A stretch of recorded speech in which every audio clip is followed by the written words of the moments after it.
What's going on, people? Smash the like button, guys. I hope you guys are well. What's going on? What's good? What's good? What's good? Guys, I'm pretty sure you've heard the news. Um, Canelo Alvarez and Joshua-Usyk. So Canelo Alvarez apparently will fight in London or Mexico, according to Eddie Hearn. And Usyk has been given permission to fly over. To fight Anthony Joshua, to go into training camp and fight Anthony Joshua next. Big news in the boxing world. I wanted to talk about it. I wanted to talk about what's going on, Touch. What's going on, Jose? I hope you're good. I hope everyone's well in that. Everyone's good. Yeah, guys, smash the like button. I'd appreciate if you smash the like button. I'd really appreciate your guys' support. Thank you very much.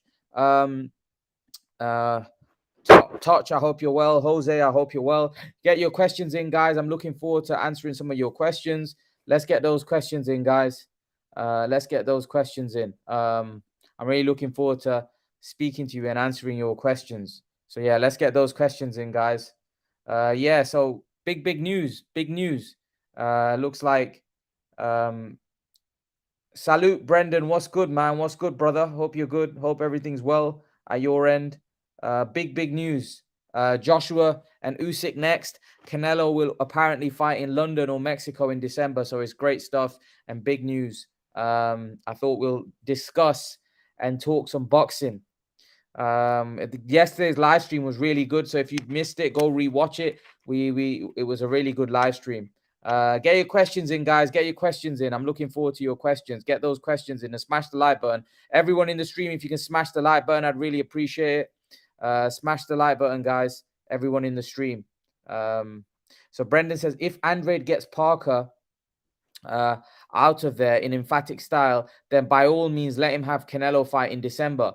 Yeah, but if he's gonna fight in Mexico and London, is Andrade the perfect opponent? I'm not sure. Maybe a fight. Maybe you're right. Maybe you're right, because if Andrade does a job on Parker in the UK, then maybe that fight could be sold in the UK. But I think they're looking at a UK opponent. Apparently, Joshua Buatsi, the winner of Buatsi and Richards, and John Ryder is which I think is pretty poor, really. I'm not really interested in that fight, to be honest with you. Buatsi, Richards, they're not really ready for Canelo. In a dream fight, who would win, Lewis or Bo? Lewis was the best of that era.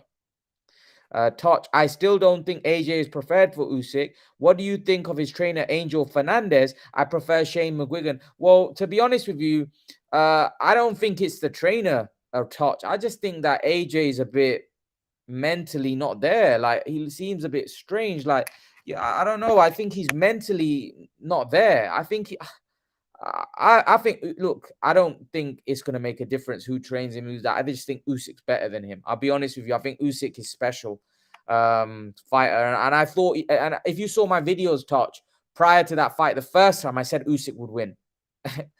So it wasn't a surprise to me. And I think Usyk's going to win again. I just think he's the better man out of the two. Mad Dog says Canelo will fight Ryder in the UK. That's not really a fight that really gets my juices flowing. Ryder, nah, that don't do it for me. Ryder's not a top tier fighter.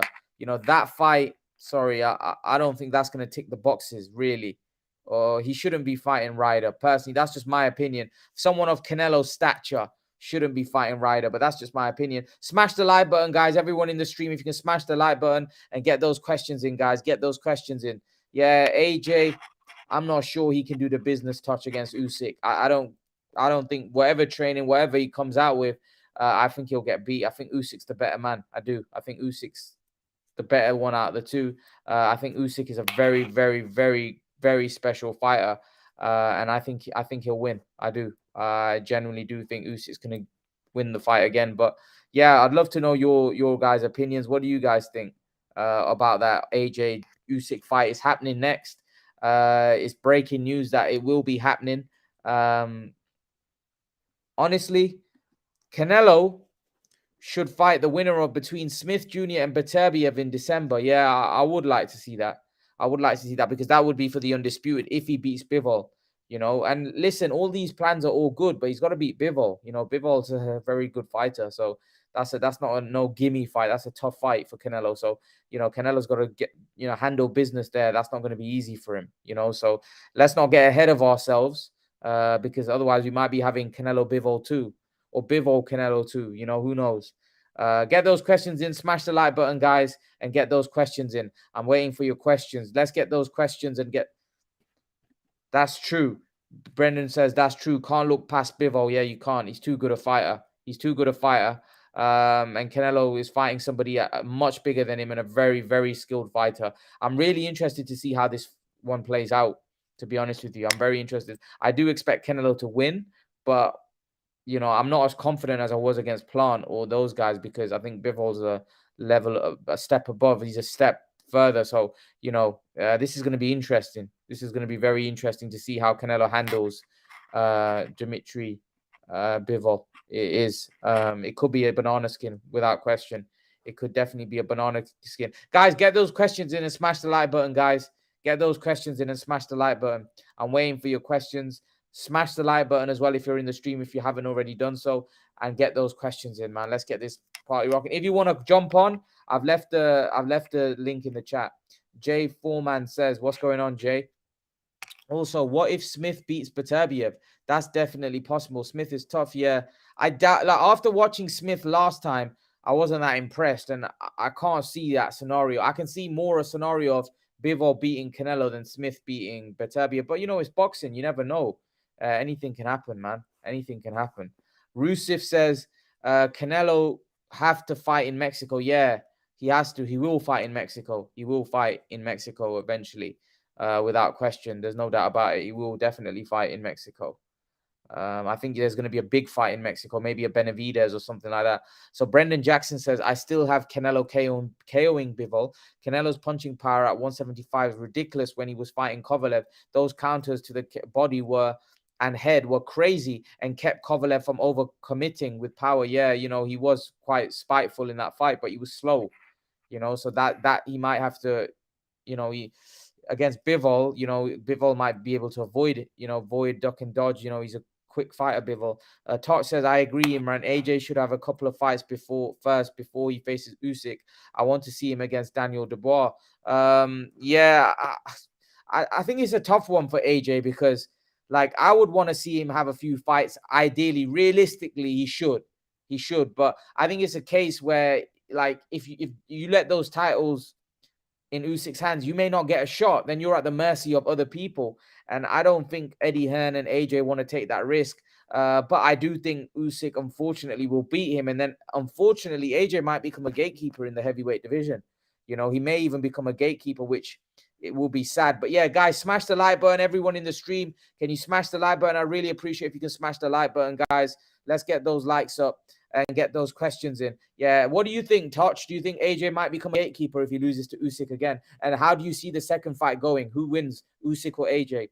If Smith brawls with Beterbiev, it's over. Yeah, I think Smith is unorthodox.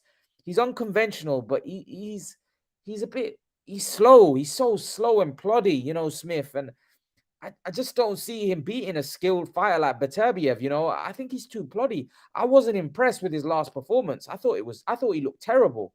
Maybe it was just me. I thought he looked horrible, Smith. He looked horrible in his last fight. But that was just me anyway. But Smith Jr. He can punch. You're right. But he's slow. He's so slow. He's ploddy, and I just don't see him beating a top quality fighter. I don't know what you guys think. I just can't see somebody with that kind of skill set beating a top tier fighter. I just can't see it. I can't see it. Brendan Jackson says he wasn't as fast, but I would say Canelo is too slow at 175. Still pretty slow. Yeah, he's not slow. Canelo will never be slow because he's explosive. He's an explosive fighter, but he's not as fast as as I normally like, and that could be dangerous against Bivol. Usyk will adjust to any adjustments. He's not staying in the Ukraine. Adjust to any adjustments. What do you mean in the fight? I think Usyk, man, he's different class. Usyk beats Fury handily, in my opinion. Fury has definitely never faced skills like Usyk. I don't know about handily, but I fancy Usyk in that one. I don't know why, but some people do think that Fury might be too big. Touch says, what do I think about Amir Khan activating the rematch clause against Brook? Amir Khan, unfortunately, Touch, he's way, way past his best. And I don't think he should be boxing anymore. That was a sorry state of affairs. I think he looks way past it, man. He way past it. Amir Khan don't look the same Amir Khan that I once saw, man. It was sad. It was sad because Amir Khan, as you know, Touch, is one of my sporting heroes, really. And unfortunately, watching him in that fight against Brook and watching how badly he had diminished was sad. I think Amir Khan is way, way past his best days. The days when he fought Maidana, Zab Judah, those days are well and truly gone. And you can make an argument right now that Amir Khan shouldn't be in a boxing ring, but fighters sometimes do go on long. Roy Jones, you can make an argument that he went on too long, and look how many times he got brutally knocked out. And the crazy thing is that Khan didn't even get knocked out in that fight. He was taking so much punishment. That's not good. Like, I rather see, I don't want to see any fighter get hurt, but you rather get knocked out with one punch than get battered all over the ring. And that's what was happening against Brook. He was taking a beating, and he showed look, Khan's always got a lot of heart, but that heart at this point may get him into trouble. He's old, man. He's old, and Amir Khan's 35 years of age, but that's an old 35. That's not a young 35. This guy's had a very tough career, very hard fights. Brendan Jackson said, Usyk is a phenomenal fighter who fights at the craziest pace at heavyweight. I don't think calling AJ a gatekeeper after losing twice is fair, to be honest. Yeah, but what would you call him then? What would AJ become if he loses to Usyk again? Where do you think he goes? Do you think he's a top contender still? Do you think he can still become heavyweight champion? That's the thing. You've got to look at it from that point of view. Where does Joshua go? Because do you favor him against Wilder? Do you favor him against Fury? I don't favor him against those guys. And you don't see him becoming a heavyweight champion. You see him losing to the top guy. And the heavyweight division is not full of elite fighters. These are fighters that are pretty poor standard. These heavyweight fighters aren't great. And by the way, what's to say guys like Hrgovic can't beat Joshua? What's to say that guys like Joyce can't beat Joshua? What's to say if he gets beat by Usyk again? We already seen how a defeat affects Joshua mentally. How do you know Joshua's going to be able to come back from this? I don't know. I don't know. I think it's going to be tough if he loses again to AJ. I mean, Usyk. Also, what you got to remember, AJ is he's a big star. Also, the money's going to decrease as well. The money's going to decrease. The money's not going to be the same. So how's he going to cope with that? There's a lot of things. He said he should. Where would GG3 fight happen? That could happen in Mexico, but it's not going to happen in Mexico. It looks like Canelo's probably going to fight in Las Vegas against GGG. That fight probably should happen in Mexico because a lot of the Mexicans like GGG style. So, that fight could probably happen in Mexico, should probably happen in Mexico. But it doesn't look like it will. Guys, everyone in the stream, if you can smash the like button, I'd appreciate it. Junior Delgado says, if Canelo fights in Mexico, is not going to be Benavidez. That's a big money fight. That's a Vegas fight. You're possibly right. I think a fight with Benavidez in Mexico is a big money fight in Mexico. Why can't they generate a lot of money in Mexico? I don't get that. Why does it have to be in Las Vegas? I'm saying whatever adjustments that AJ makes for Usyk via AJ2, Usyk will make adjustments for those adjustments. Lol. Yeah, I agree. I think Usyk is just better. Usyk is just a better fighter than Joshua, unfortunately for me. Brendan says Canelo v Zodo Ramirez would be nice. I don't think that's a competitive fight. I don't rate those Zodo Ramirez, to be honest. I think Canelo will batter him. Jay Foreman says, are you picking Warrington to beat Martinez? And if so, you think he'll take the Lara fight? No, he ain't going to take the Lara fight. Yeah, I expect him to beat an old, washed Martinez who was getting beat up by Kid Galahad until he landed a honey punch. Yeah, so I expect Warrington to beat him. I think he's beaten him before. Expect him to beat him again. And then I expect him not to take the Lara fight. Why would you take Lara fight? You're a champion. Lara's would batter. Let's be brutally honest. We already saw how that fight went. That fight's only going to go one way, and that's Warrington getting knocked out, unfortunately. Lara's too good and too strong. Punches too hard. Warrington don't want to go near that.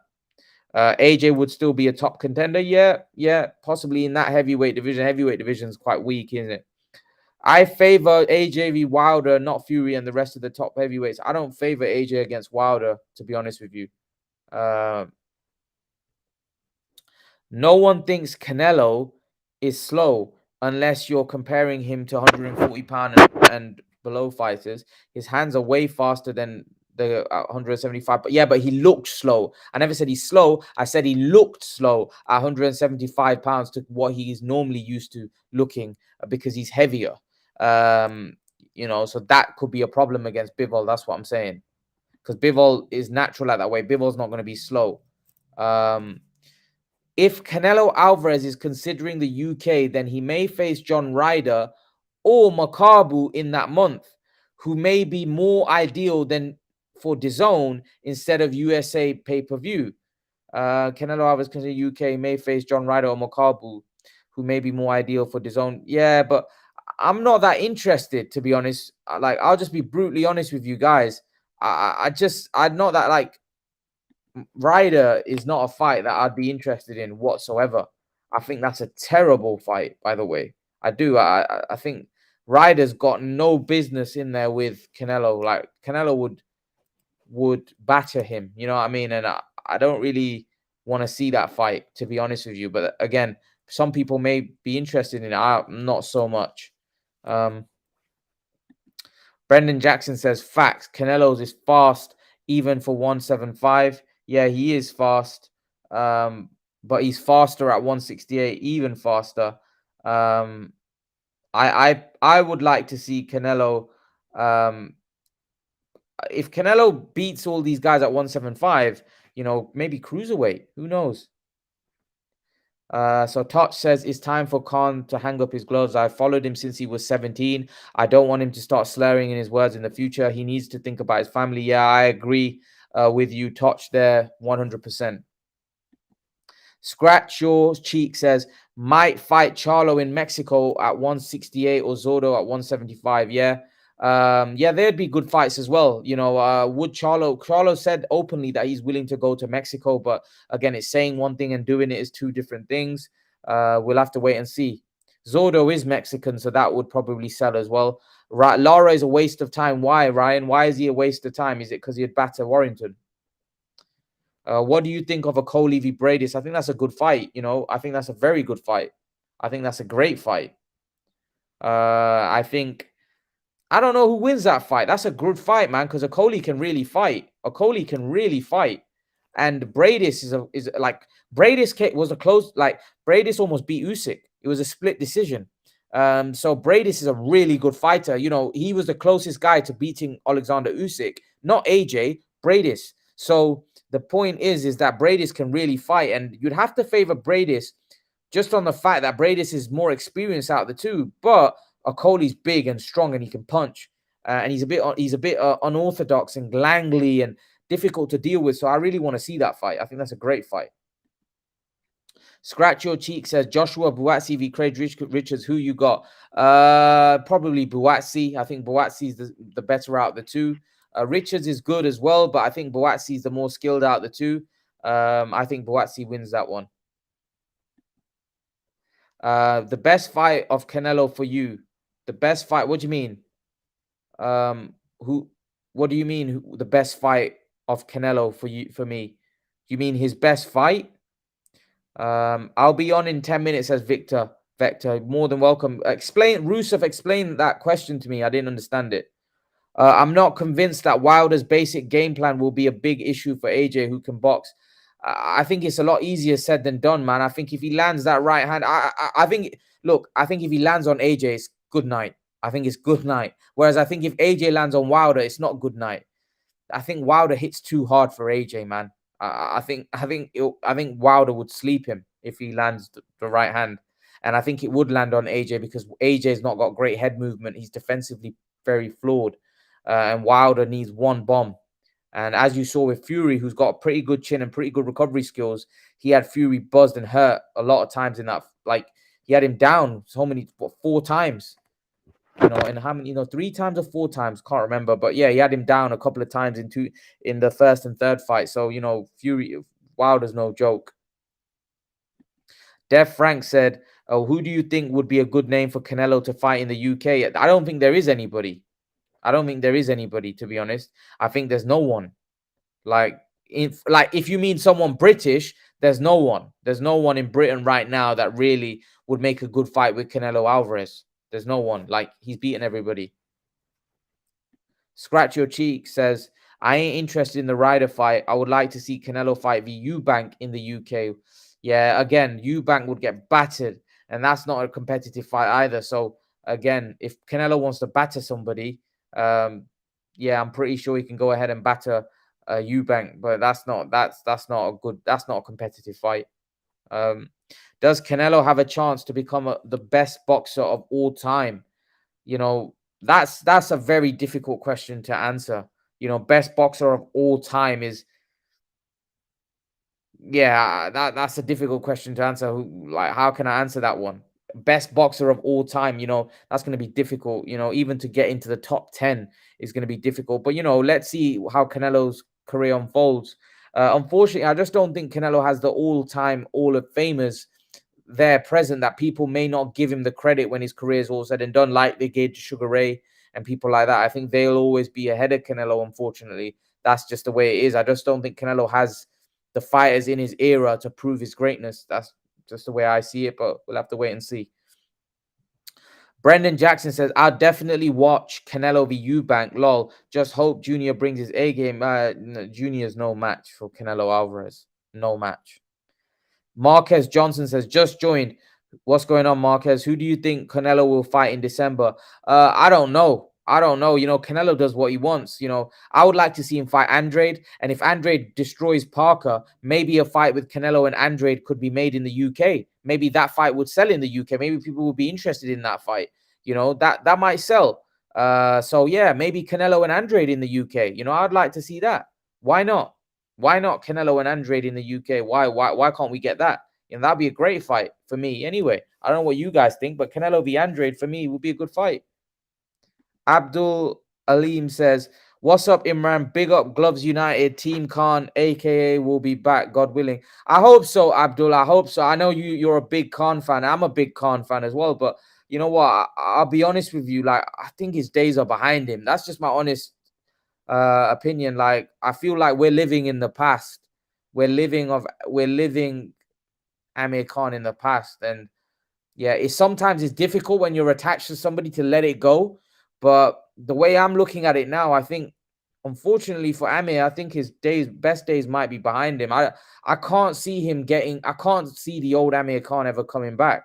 And that's sad to say because he's somebody that I've been so attached to. But I just can't see him being that fighter anymore, unfortunately. I hope so. I hope so. I hope I'm wrong. I think Richards about boxes Buatsi. But Buatsi's power will be a problem at times. Wow, you think Richards is going to outbox Buatsi? I'm not so sure. I just think Buatsi is quite good. He might be able to use his jab and frustrate him, but I think Richards don't hit hard enough, and I think Buatsi might get him out of there. But we'll have to wait and see, because Richards went the distance with Bivol, and I don't think Buatsi beats Bivol. So, it's a good fight. Good fight. Everyone in the stream, if you can smash the like button, guys, I'd really appreciate if you can smash the like button. And if you want to jump on, guys, you're more than welcome to jump on. You're more than welcome to jump on and give your thoughts about the situation. Okay, where are we? Here we are. So Furquad says Canelo should have fought GGG in London. Las Vegas is Canelo's town. Yeah, well, that'll be big.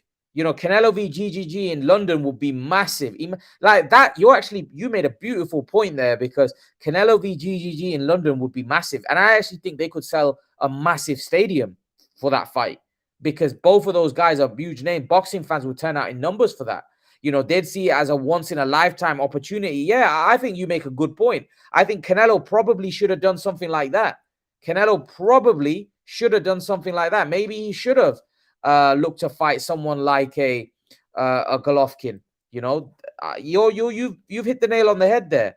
You've hit the nail on the head. I think maybe Canelo's missed a trick there. A fight with Canelo and GGG may have been a massive fight in the UK. So maybe that could have been a fight or something that they could have looked into, you know. Brendan Jackson says AJ does have good head movement. He showed that while fighting tactically with Usyk, but he doesn't move it well enough. Like, look at Fury's head movement, right? Look how Fury's constantly on the move, right? And Wilder nailed him. Wilder got him. What's he gonna do to AJ? And AJ likes to box. AJ likes to box at range. That would be beautiful for Wilder. If you look at what Fury did, Fury smothered Wilder. He didn't give him any space, right? And he made it difficult for him. AJ won't box like that because AJ doesn't fight like that. AJ's kind of scared a little bit. And against Wilder, he's going to be mega kind of afraid because he knows, AJ knows a right hand from Wilder. Basically, that's the right hand from hell. Like, you get hit with that, it's over. If AJ gets hit with that, it's over. AJ ain't taking Wilder's right hand. Farquaad said Wilder has no skills. What the hell are you saying? Wilder, like, people say Wilder has no skills. He doesn't need to have the greatest skills. Fury has amazing skills. Fury, and how many times did he drop Fury? 4 times in 3 fights. Fury's got the best. Look at the skills that Fury's got. He dropped him 4 times in 3 fights. That's people say Fury's the best heavyweight in the world. The best heavyweight in the world got dropped by Wilder 4 times. Jose Lopez says, if Wilder land that right hand on anybody, they go to sleep. Yeah, I'd have to agree. The only fight that is going to happen in Mexico is Makabu. And believe me, that's December. Fight will be Makabu. Watch. Ton of interviews in Spanish. And Reynoso has hinted multiple times. What do you think of that, David? Are you happy with that fight?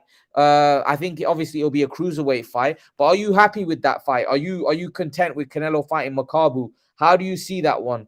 How do you like that? Do you like the fact that Canelo would be fighting Makabu? Or is it something that doesn't sit well with you? How do you like that? How do you like that fight between him and Makabu? Guys, smash the like button, get the questions in, guys, and smash the like button in the stream, guys. I'm waiting for your questions. Smash the like button, guys. Let's get those likes up. Okay, so let's answer Brenda's. AJ showed more wrinkles to his game when fighting Pulev and fighting Usyk. Don't sleep. We'll have to wait and see. I think AJ's on the decline a little bit, but we'll have to wait and see. Farquhar said, best of all time is Roy Jones Jr. in his prime. Yeah, he was a great fighter. Roy Jones was he was a phenomenon, really. Like, he was a phenomenal fighter. Sad the way his career kind of declined, and I wasn't surprised. You know, Roy Jones has a style which is basically, he relies on athleticism, and that declines very fast. And as you get older, you start to slow down, and hence why Roy Jones started getting knocked out a lot more. Whereas in his prime, people couldn't get near him. But as you start slowing, right, you become more hittable, and that's why Roy Jones ended up getting knocked out quite a few times towards the back end of his career. But in his prime, yeah, that guy was probably one of the greatest ever. AJ should change his team. He has too many people in the entourage, and they are all novices. He needs Shane McGuigan as a trainer and Dean White, or whatever his name is, as some type of motivator. Why do you think Shane McGuigan? What do you think Shane McGuigan? I think McGuigan's a good trainer, but why do you think Shane McGuigan could change Joshua's fortunes? What's so good about Shane McGuigan? What makes you think that Shane McGuigan could change Joshua's fortunes? Touch. Leave your thoughts. Let me know what you think. Why do you think he can change his fortunes? Jay Foreman says, I don't care what people say. If Canelo becomes undisputed at 175, it's historical. Yeah, without question. It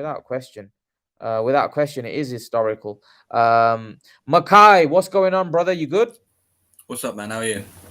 All good, man. All good. It's always good speaking to you, Makai. Makai, you probably heard the news. Eddie Hearn has said that Canelo Alvarez will fight in London or Mexico in December. What's your thoughts? And also, before you say that, Alexander Usyk has been given leave from the Ukraine officials to fight Anthony Joshua next. Your thoughts on those pieces of news? Is obviously because Loma got that as well, but then Loma denied it. Has Yeah, yeah, Usyk actually accepted it? He's actually going to. yeah. Oh, He's fighting okay. Joshua next. It's been confirmed. It would have been a pretty cool moment if they both like accepted it, and then obviously Loma went on to face Kambosos for undisputed, and then obviously so on. But yeah, no, I mean that's a fight I wanted to see anyway. I wanted to see the rematch. I'd rather that than see AJ face someone like Joyce. Wallen. Yeah. Well, the Joyce fight, I would like the Joyce fight to be honest, Yeah, but yeah. I just don't see that fight happening. I would have thought it'd been Wallen because Wallen he's a southpaw like Usyk, so it kind of just makes sense really if they're like preparing for someone like Usyk.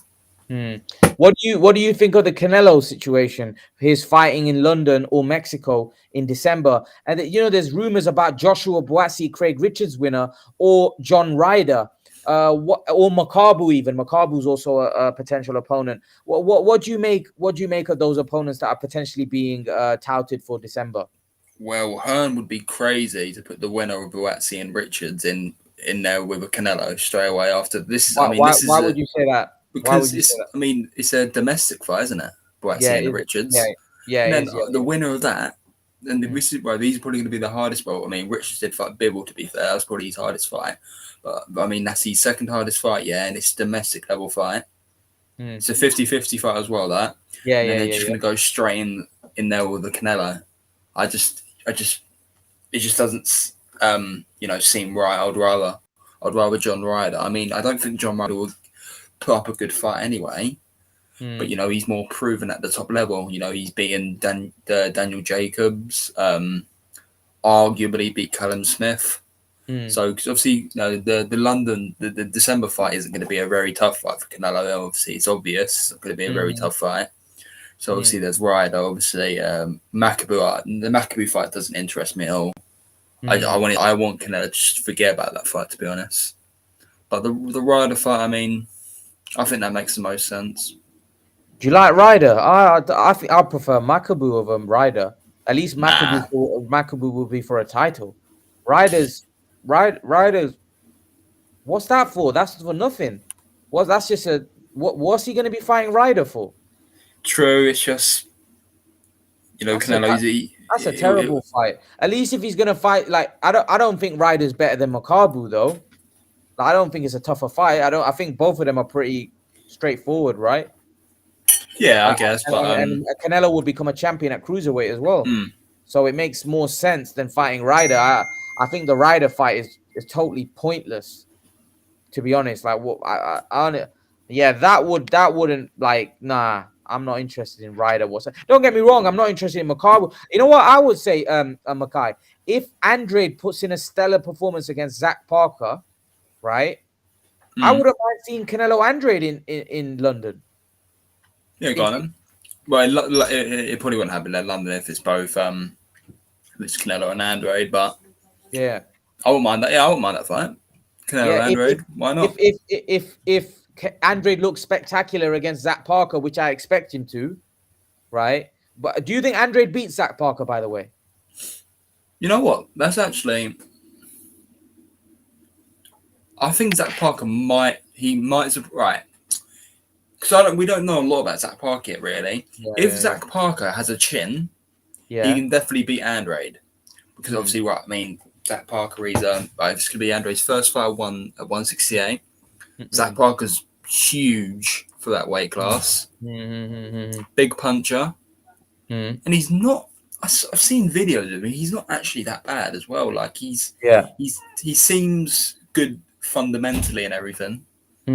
So he could and Andrade, I feel, as Zach Parker actually said in an interview, is on his last days, basically admitting that he's got him at Andrade's worst. He's literally basically admitted that. And we've seen how Andrade gets after the first 5 or 6. He starts, going into survival mode, really, if you know what I mean. And it's going to be in Derby, enemy territory. I mean, Zach Parker actually could win that fight. Yeah, he generally could. Possibly. I wouldn't. I wouldn't favor him. I think Andre is quite a substantial favorite going in. But to be honest with you, I'm not like a lot of people aren't interested in that fight. They think that it's one-sided. I was speaking to Ray, and he said it's a terrible fight. Andre's going to batter him. But some people are not. It's one of them ones for Andre, though. It's like we're sick and tired of those type of fights for him. Like we want a big fight. We want a Charlo fight. Oh yeah, of course.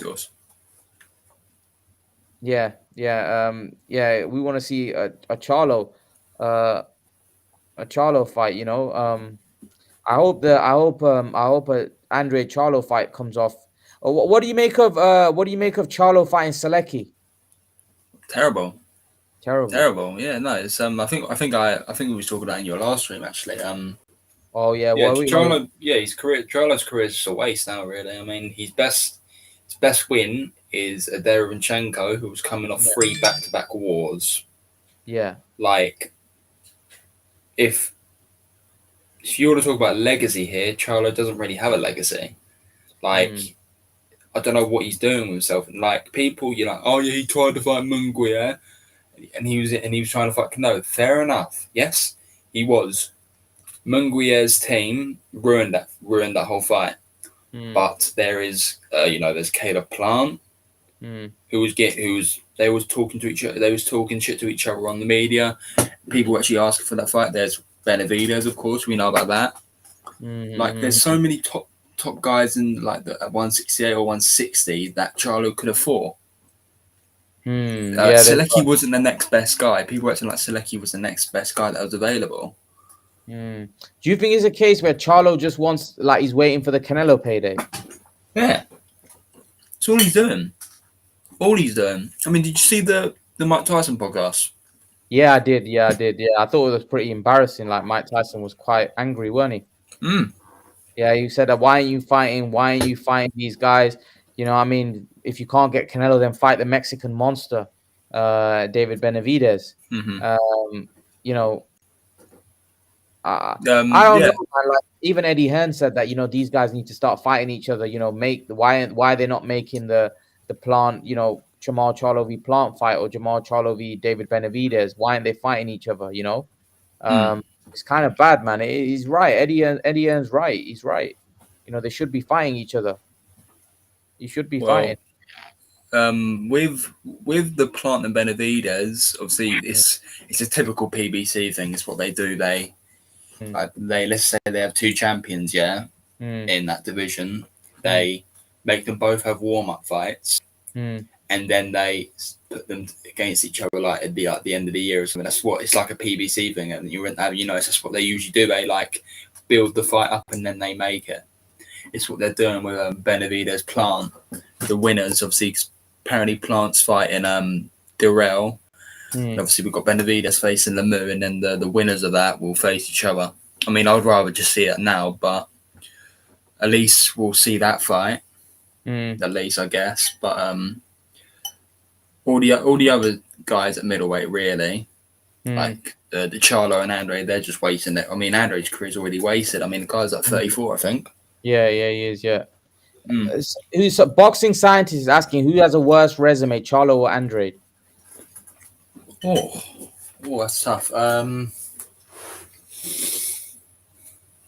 say Charlo might have the better resume. Charlo, yeah, I think Charlo. I'd agree with you. Charlo does have the better resume. Yeah, he beat better guys at 154.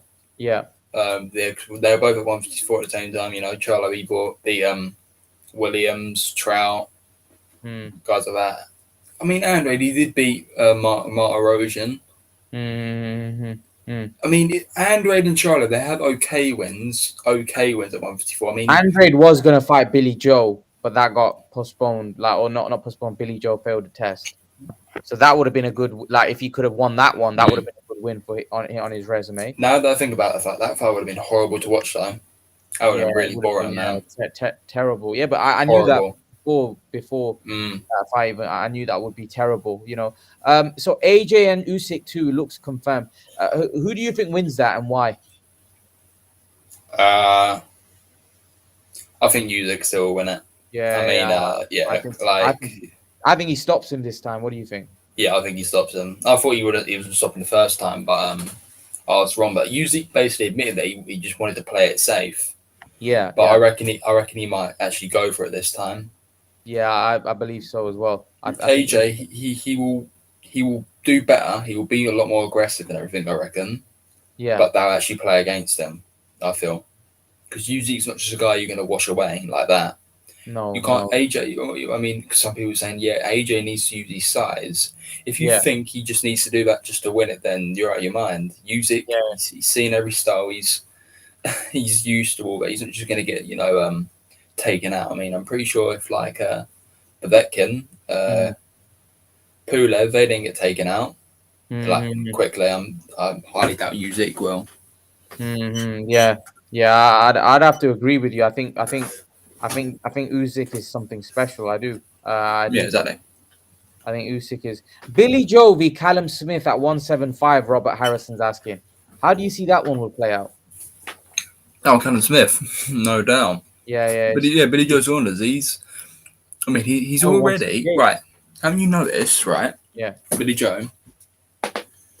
He's actually a fat one. When he was at 160, yeah, you could call him a fat 160 pounder, couldn't you? I mean, because he should have been right. If he wanted to actually be in shape, yeah, actually you live the lifestyle. Yeah, he could fight. He could have fought. He should have fought at 154. You know what? You said that. Can you remember when after Khan fought Canelo and Billy Joe won? Billy Joe was the WBO champion. Billy Joe called out Khan. Can you remember? I think I remember that. Yeah. Yeah, and Dominic Ingle said at the time that Billy Joe can make 154 pounds for Khan if Khan wants it at 154. Billy Joe just wasn't disciplined. He wasn't disciplined. Yeah. Oh, he was. No. Right, he was a fat 160 pounder, and then at 168, he was. I don't even know what you would call it. Yeah, I mean, he just wasn't. He was still dieting a little, probably. Yeah. I mean, you would have to still, but you could easier made 154. He was just lazy. Yeah, I think I agree with you. I think Billy Joe Saunders could have made that weight pretty. Yeah, I think I'd have to agree. I think he could have made that weight without question. I think it was a case where he was just he wasn't dedicated, in my opinion. Yeah, I think dedicated. Low, maybe weigh 154. You're right, man. You know, Billy Joe wasn't like he wasn't a huge guy. You know, he was just a flat. You said a bit chubby. You know. I mean, look at Andrade. Andrade was clearly is a lot bigger than Billy Joe, but even when they were standing next to each other, Andrade was at 154. Yeah, Andrade can make one. Andrade's he's massive, man. He's huge. If he can make 154, I'm pretty sure Saunders can.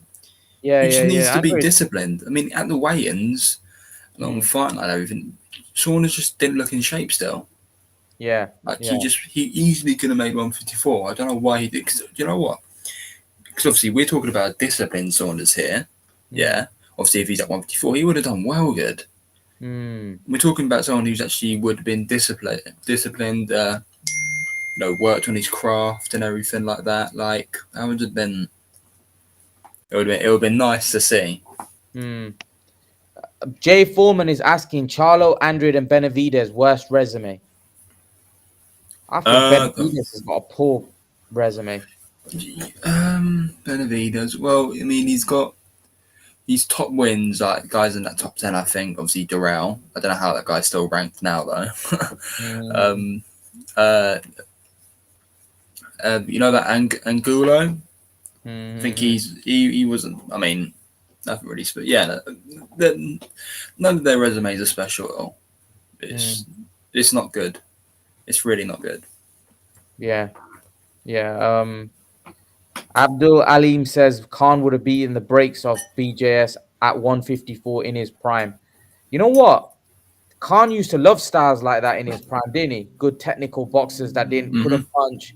He used to just outbox them all day long. So that would have been a good fight. I actually think at 154 that would have been a good fight.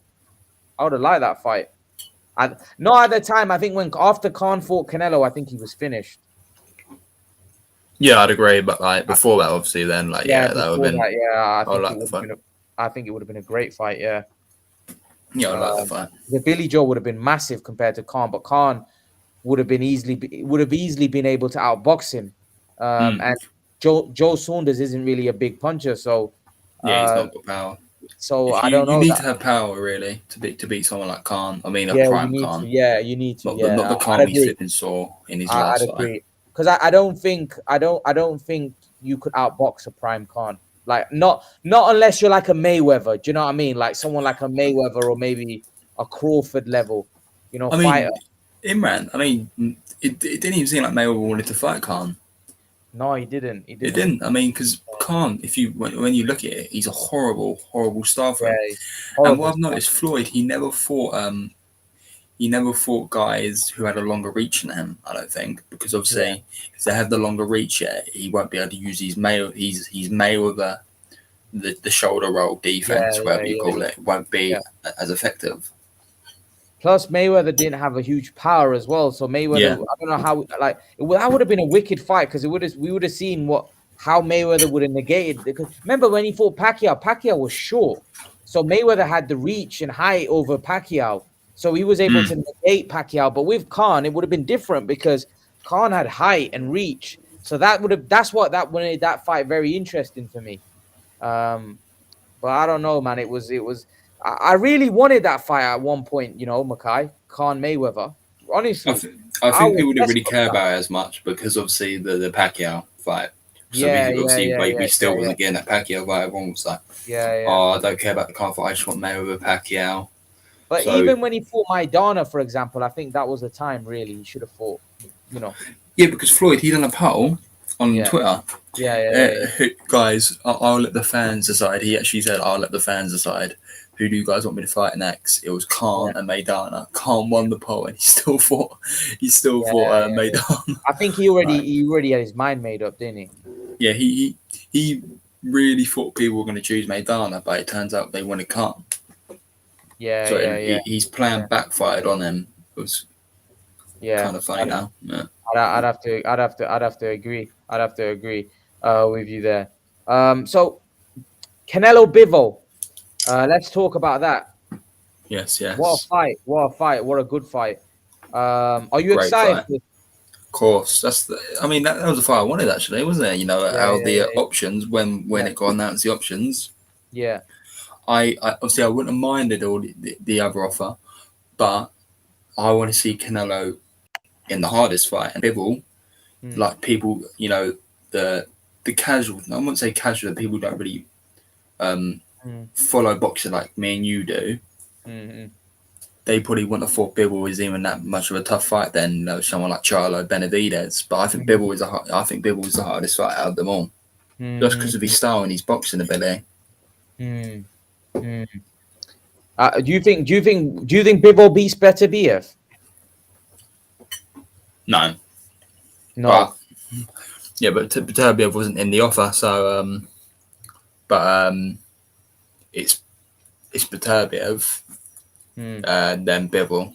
Obviously, they're two of the Canelo's hardest fights. Beterbiev's fighting Smith next. How do you see that one playing out?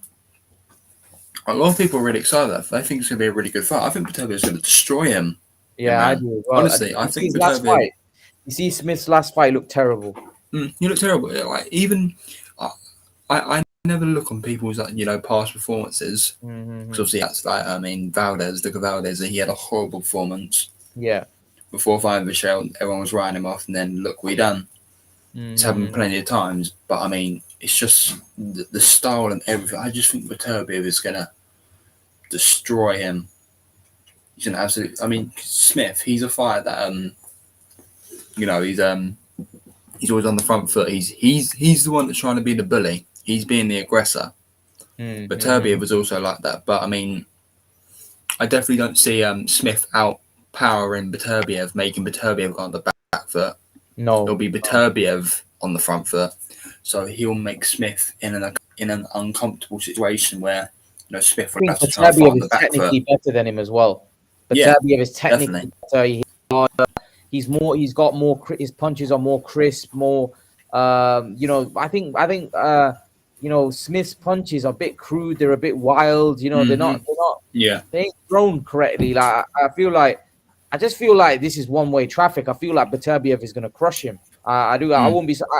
I'd be surprised if the fight goes past 6. I know Smith is a tough man, but I just think Beterbiev is going to batter him. You know what? Do you think Beterbiev's a little underrated? Do you think people just look at Beterbiev as this wild guy that comes forward?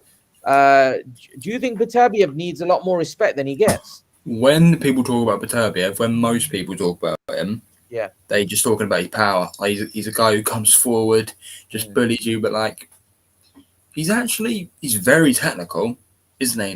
Like very fundamentally. Yeah.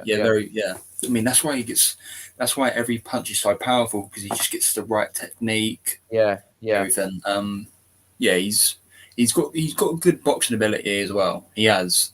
People don't talk about that enough, but he's a killer. Yeah, he is. He's a monster. Like I think Beterbiev's a problem for anyone. Like literally anyone. Beterbiev is a like, you know what? Beterbiev is so big as well at the weight. Like I know he's only 6 foot, but he's massive. Have you seen the size of Beterbiev? Like he's a unit, mate. Shoulders. He's like he's built like a house. Like he's built huge. And he's a Dagestani, isn't he? Hey, isn't he a Dagestani? Yeah, I think so. Yeah, he's from. Yeah, they train in the mountains and everything. Yeah, like high altitudes and everything. That's why most Dagestanis, they just don't gas out, like, because they're training like high up in there. Yeah, like, they have great stamina, right? Yeah, high altitudes and everything. Yeah. I think they have great stamina. Yeah, like Beterbiev is like, for me, he reminds me a bit of Khabib in boxing. No. He reminds me like so much of Khabib, like just like the way he looks, the way he is, the way he's just so chilled and relaxed, the way he batters guys. You know, like how Khabib mauls people in the octagon. I feel like Beterbiev mauls you in the ring.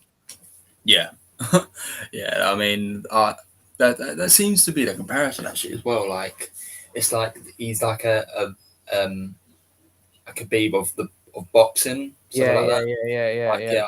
I see that comparison a lot, but I mainly think it's because they look like each other.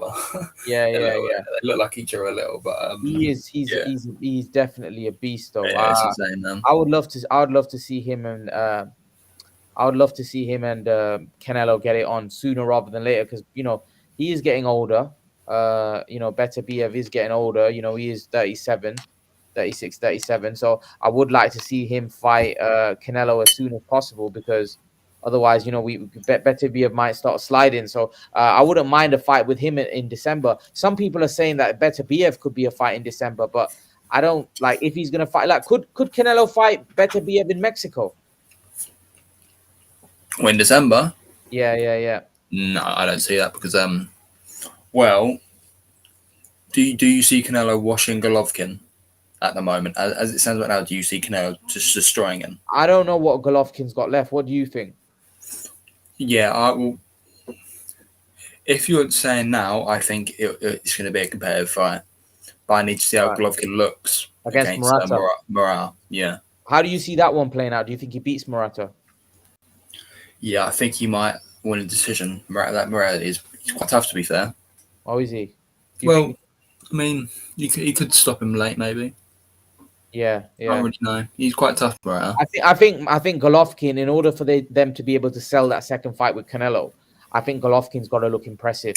Otherwise, if Golovkin looks bad, I feel like people are going to say Golovkin's washed, and Canelo. This is like an easy fight for Canelo, and I think it's going to be a hard sell. I do. I think if Murata looks bad, if Golovkin looks bad against Murata, I think the Canelo fight is going to be a hard sell. I don't think many people. I think there's going to be like people will still watch it, but I think if Golovkin looks spectacular, I think people will think, wow, we got a fight. You know what? I think stylistically, these two styles are always made for each other. So I always think it's going to be a hard fight. It's just how much Golovkin has diminished from the first two fights. How much is Golovkin, diminished as a fighter? If Golovkin is close to what he was, then the third fight is going to be hard for Canelo as well. Oh yeah, definitely. I mean, Golovkin. Who's gave Canelo the hardest?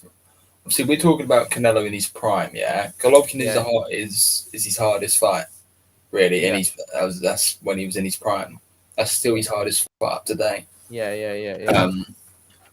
But yeah, I mean, even if Golovkin does look bad, it will still do good numbers, because it obviously attracts the casual fan base and everything. but it will do less numbers than the first two. But I do need to see how Golovkin looks first before I can actually make a prediction and everything. Yeah, I'd have to agree with you because I don't know how Golovkin, we don't know what Golovkin's got left. He hasn't fought for ages, and he's 40 years of age. So we're gonna have to see him in action. I think he is. I think he's 40 in April, right before his fight. Oh, is he? Yeah. Oh, yeah. So he's getting on. He's getting on, isn't he, Makai? So he's gonna have to look good in that fight. He's gonna have to look good in that fight for us to be convinced that this is going to be a competitive fight. Otherwise, people are going to definitely tune out. In the sense that they're going to think that I don't think it's going to have the impact that it had the first two times. If Golovkin, because remember, the first fight was a fight that we wanted to see for years, right? Mm-hmm. Then the second fight was because of all the controversy and the bad blood that there was between the two, right? Yeah. Right. That sold. So the third fight it's an opportunity to settle the score once and for all. You can make an argument. Some people think Golovkin won both those fights. Some people think that Golovkin won the first and second fight. How did you see it? I'm pretty sure I said I might have scored a draw, but it could have been a round for Golovkin. Maybe I don't actually remember. I need to rewatch that fight. I need to rewatch that. That they were wars, though. They were absolute wars. They were tough fights for Canelo. I've never seen Canelo push like that. I know Mayweather was just too good, but Golovkin, pushed Canelo. That was prime Canelo, and Golovkin really, really pushed him. Oh yeah, really. I mean that Golovkin, the Golovkin, right? What's crazy about it? He hasn't when he was in his prime. It was when he fought, something like that Gabriel Rosado, Macklin, guys like that. That's when he was in his prime. Yeah. You can just tell, he was a lot more faster. You can tell by his physique and everything. He just looked a lot more fresh, if you know what I mean. Yeah. Sure. He definitely wasn't in his prime when he fought, guys like Daniel Jacobs, and Canelo and all that. So it's just crazy to see him. And the guy's still fighting. I mean, he hasn't fought in a while, but I mean, what if he completely washes Murata? I don't think Murata's even bad. Yeah, that's the thing. It's just great how that he's still fighting and everything.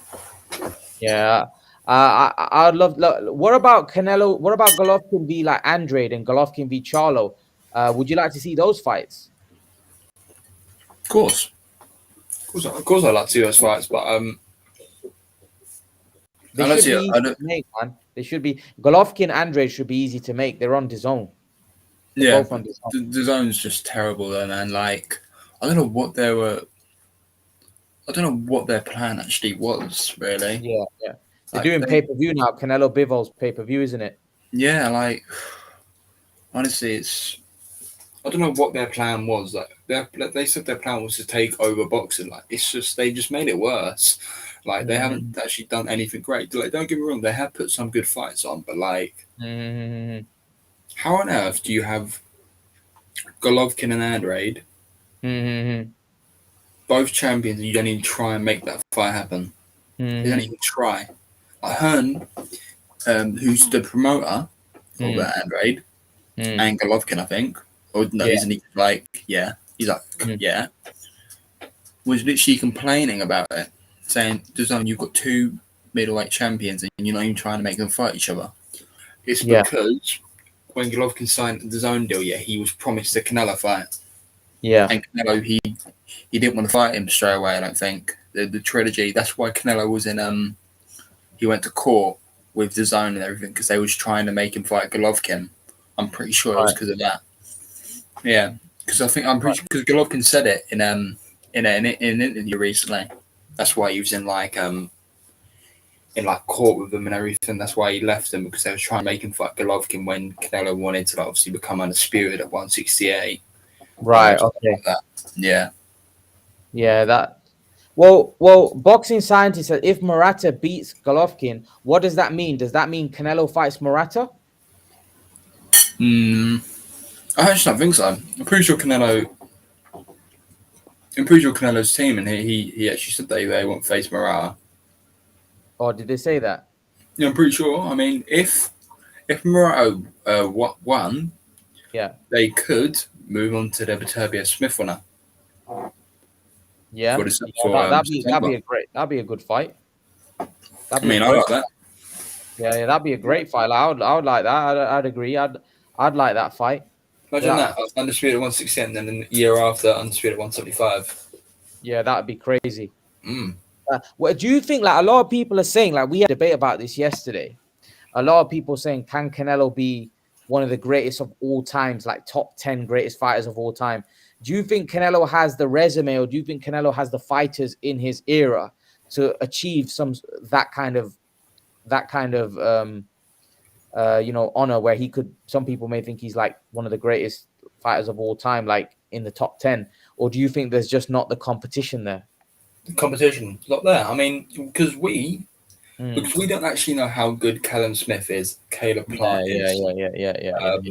Bivol. Well, I mean, we know how good Bivol is. Bivol, but like, still, like, even Benavidez, guys like that, they haven't had any good wins. We don't know what they're gonna do later in their career. They could be like, you know what, Roy Jones. He doesn't get a lot of credit for his run at like heavyweight, really, does he?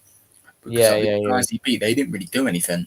Even after they lost to him, that's why he doesn't get a lot of credit. Crawford, I mean, the undisputed 140, he doesn't get no credit for that because they were all terrible. The guys he beat. I mean, we that's been proven. So, except Hostel, maybe that's a good win. Like, you know, things like that. But like, none of these guys are actually making legacies for themselves. So it's kind of hard to like, say all that really. Yeah, I'd agree. What do you make of Spence saying that he's interested in fighting Crawford? Like he wants that fight. Do you think that fight will happen? How do you see that playing out? Do you think Spence and Crawford will fight? No, not really. No, you don't. I kind of like went past that fight now. Really, I just don't see it happening. I mean, it's already late to be. Who do you think's to blame? Oh, Spence. Yeah, you think he's fucking Crawford? I don't say he's scared of him, but he definitely he definitely wasn't in any rush to fight him. I mean, it's obvious. Why do you think? Why do you think that though? Because when the fight was getting called for, Crawford clearly wanted the fight. I mean, right? I might be being a bit too harsh, Spence. Crawford, he definitely is a reason as well because his top rank contract, obviously, like I'm talking about like 4 or 3 years ago, it expired, didn't it? And then he signed back to them. He could have tried going with the PBC at least, but it's just how Spence was talking in the interviews and everything. Like, why don't I go the easy route? Obviously, it's not actually like an easy route, but he's like, why don't I beat Spence? Why don't I beat Sean Porter, Keith Thurman, Danny Garcia, like guys like that? Like, he just didn't seem like he was actually interested in Crawford. But they are both to blame. They are. But it's more Spence because just how he was talking, it just didn't seem like he was interested at all. Yeah, I'd have to agree. I think Spence has done himself no favors. The boxing scientist says Spence v Crawford will happen when they are both past their prime, just like Mayweather v Pacquiao. If that's the case, it'll be at 154. Yeah. Well, what do you make of Crawford and Jamel at 154? Who do you think wins that? And do you think that's a great fight? It's a good fight.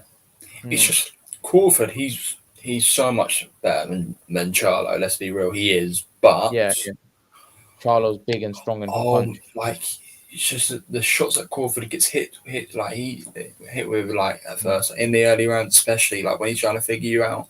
He takes huge shots. I'm honestly surprised he hasn't got like proper put down yet. Like you know what I mean? Like I mean Kavalaskias. He was a midget guy. He thought he gets a Gamboa. Yeah. loads of fights. He just gets hit a lot, man. Like Charlo. Charlo's big and strong. Charlo's very athletic. He's big. He's strong. He's got one punch power. Yeah, like. So would you favor Charlo in that one? I probably might have to favor Charlo. Like, there's weight classes for a reason. Yeah. You're not wrong there. So TS47, you're in the house. What's going on, brother? Hey, what's up, Imran? I just wanted to check in. You do know about my channel, though, right, Imran? Hey, you do know about my channel, right? Yeah. My YouTube channel. I'm basically. I haven't actually. I'll check it out though. Oh yeah, well, I basically run the boxing media now. I'm the face of boxing media now. Ellie Setback, Fight Hype Media, all these channels. I'm the face of it now. Basically, like I barely started my YouTube channel a couple months ago, but I already surpassed all these channels basically. So just wanted to check in with you. No worries, bro. No worries. I'm happy for you, man. Appreciate it. You know what? What do you make of all this Canelo news, man? Canelo fighting in London or Mexico. How do you see this? How do you see this all playing out? Who do you want to see Canelo fight in December? Beterbiev will be cool. Beterbiev will be cool. You want to see a monster. You want to see him fight the monster, the light heavyweight monster. You know, yes. What do you make of Beterbiev? He's a great fighter. I don't think his resume isn't that good, honestly. I don't think he's as great as people are making him out to be. He doesn't. What does he have? 20 fights. He has like 18 fights. Yeah, exactly. So his resume isn't up to par with Canelo. No one's gonna beat Canelo, really. I think Canelo is one of the chosen ones, and he's put here for a reason because like Donald Trump. They all love Donald Trump, right, for a reason. And then it just goes to show Canelo's the #1 marketable athlete on the planet, the whole planet, billions of people. But just look it up. It's Canelo is number 3. He's the #1 male marketable athlete. And then the 2 other ones are some like tennis players, some black girls #1. Was this BS? Affirmative action, phony, forced. The most popular athlete is Canelo. It's for a reason, right? Just think about that. The billions of people, all this shit forced on you forcefully. They try to force on you. So yeah, Canelo's #1, a Mexican, right? So no one's gonna beat Canelo, in my opinion. Where's he gone? TS47, where have you gone? I don't know where he got off. EK's in the house. EK, what are you saying, brother? I'm good, bro. How are you? Salam. Oh, wa alaikum salam, man. I hope you're good, man. I hope everything's good at your end. What have you made of the news? Usyk gonna fight Joshua next, and Canelo Alvarez will fight in London or Mexico in December, according to Eddie Hearn. So firstly, I want to ask you, what do you make of Joshua-Usyk? Secondly, who do you want to see Canelo fight in London or Mexico? To be honest, I wouldn't hold my breath against the Usyk fight because we just see how Lomachenko stayed back in Ukraine. No, but Usyk's just confirmed it. Usyk's team just confirmed it. Oh, okay. Mike Coppinger just confirmed it 30 minutes ago. It'll be interesting to see because, obviously, what's happening in Ukraine, the stress he'll probably have on his mind. This is not a normal fight for Usyk to come in. So, we'll see what kind of mind frame he's in. Obviously, some things are more important than boxing. So it'll be interesting to see how that plays out from that end. But I still think if Usyk is 100 and AJ is 100, I think I do believe AJ will be better this time. So we'll see. Maybe it'll go to decision again for Usyk again. But I still think AJ won't be as bad as he was last time. So you think it'll go to decision? Oh, guys, I've just seen it's fake news. What's fake news? Igor's Klimas. Yeah. The manager. Yeah. Obviously, Mike Coppinger. Obviously, he said it.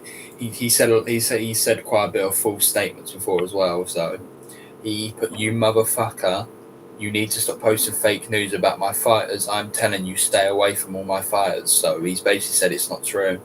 So maybe Ugas Klimas said that.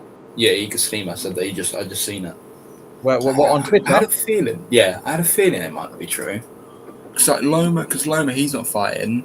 I just wouldn't have thought Usyk would done it as well. Yeah, but where would Coppingers? He gets good source. How does? Yeah, but he has been wrong quite a few times, especially with Canelo. With No, he wasn't wrong with Canelo though.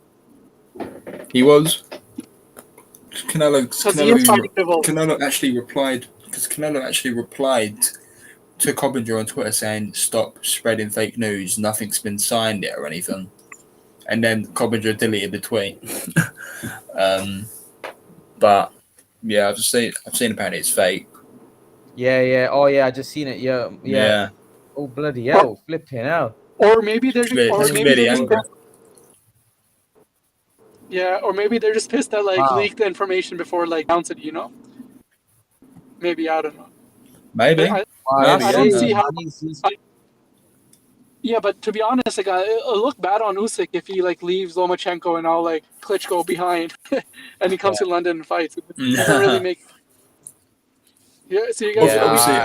Obviously, I won't give Usyk crap for that if he went and fought AJ. I mean, he shouldn't get crap for that, but it would have been a bit weird to see that. I'm just saying it kind of be weird. His best friends, the people he trains with, are staying back. Yeah, of course. Yeah, it's just it'll create tension in the camp. I don't know.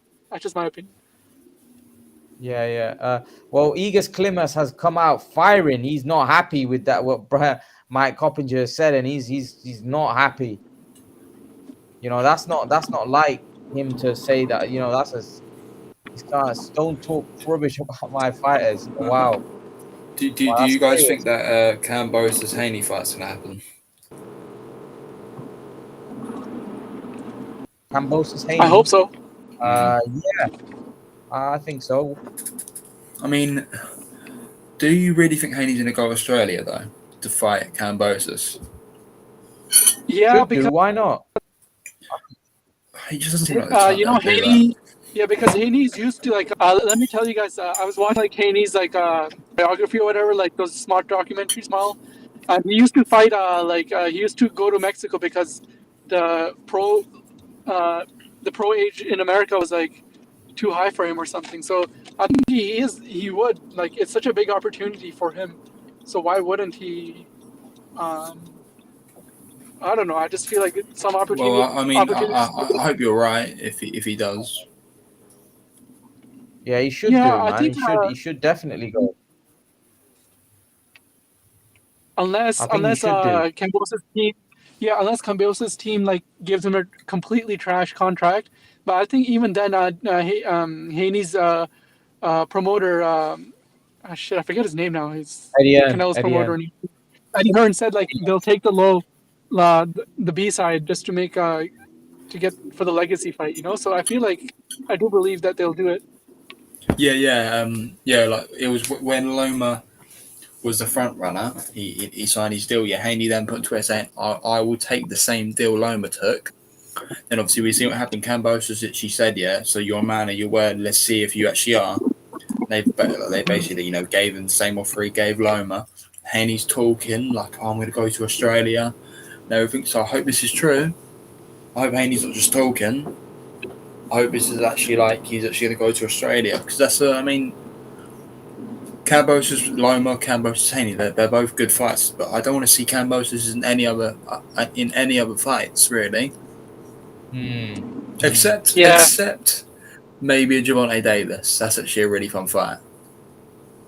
That's it. Gervonta is tied up with Romero. Yeah. Oh, no, exactly. Not Romero. Rolly Romero, yeah. Rolly. Yeah. That's a terrible. What do you make of that fight, guys? Horrible. Yeah. Could you imagine if Loma now was fighting Romero or Rolly? That would be crazy. God. We wouldn't get the last of it.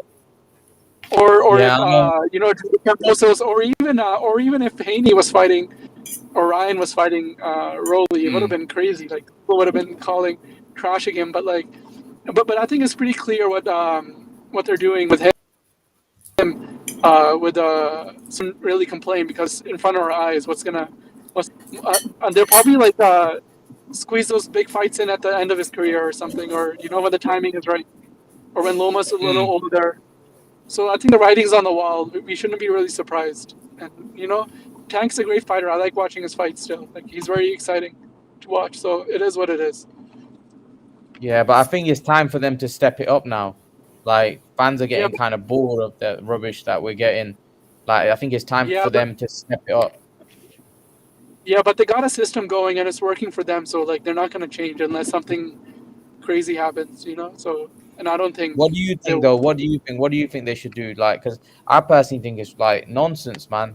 You know what I mean? Them not fighting the best guys. Like, I feel like should be fighting the top guys. Do you know what I mean? That's just my opinion. I feel like of course, everyone thinks like that, but there's obviously, it's clear what like the fans want and what they're doing is completely on the different side of the ruler. So it's just like I don't expect anything different. So like I used to get like angry and stuff, but like it is what it is. I'll just enjoy it for what it is. At least we have good fighters like Loma and like Canelo, and there's a lot of fighters like Tyson Fury doing their thing. They're fighting this. It's not like every fighter in boxing isn't fighting top competition. So you just take the fighters who are fighting tough competition, and you praise them, and then you still enjoy the other fights. I think this is what I've come to for watching boxing for a while. Do you think Gervonta will say to Floyd, like, you're holding my legacy back, you're holding my career back? Like, as a fighter, wouldn't you tell your promoter make these fights? No, Gervonta likes that. I mean, because if he wanted to be great, he would have left Mayweather. He would have said no. Like, he would have pushed those fights. Mayweather can't just control him. People seem to think, like promoters, they can just control you. Like, no, they can say, they can like give you other options maybe, but if the fight actually wants it, they have no choice but to make it. I mean, it happened with Canelo Lara. De La Hoya didn't want Canelo to face Lara, but Canelo was like, no, I want to fight him, make the fight. And then it happens. Yeah, but Gervonta Davis, he likes it because he's getting paid. He's getting paid a lot of money to fight nobodies, really.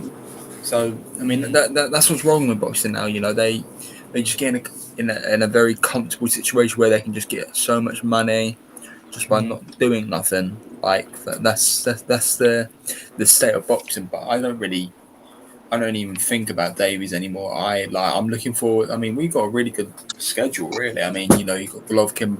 I mean, in April, this is just April. You've got Golovkin, Murata, Lubin, Fundora. I actually quite really like that fight. Stevenson, Valdez, Fury, White, Spence, Ugas. I've probably forgot another fight, and then obviously May. You got Canelo, Bivol.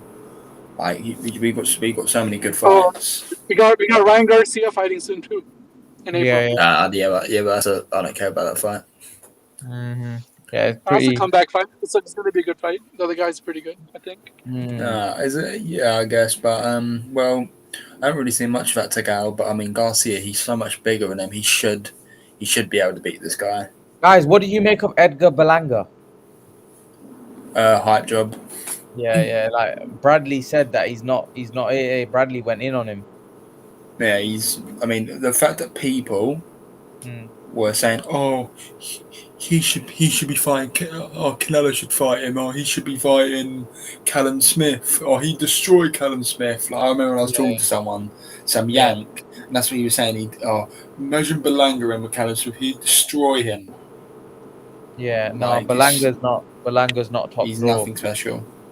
I mean, he's just a young prospect, right? So he's not a title contender or anything, and he probably needs to work for another. I mean, how people were hyping him up, and how Berlanga was talking, as well in interviews, like he kind of deserves a criticism a little because he just talked so much crap as well about all the other fighters. Yeah, I'm not sure about Berlanga. I don't think Berlanga will. I'm not sure Berlanga will. Yeah, I'm not so convinced. What about Morrell Jr.? He's still he's getting a lot of hype for some reason. He's very unproven still. I mean, don't get me wrong. He's probably as good. He probably will do good against top guys, but like we just haven't seen it yet. Like people just hype up fighters way too much when they really haven't actually done anything. Like you need to be on the hype. You know, you need to hype these guys up when they've actually done something worth talking about. You know what I mean? Like, yeah. I hear what you're saying. What do you think? What do you think?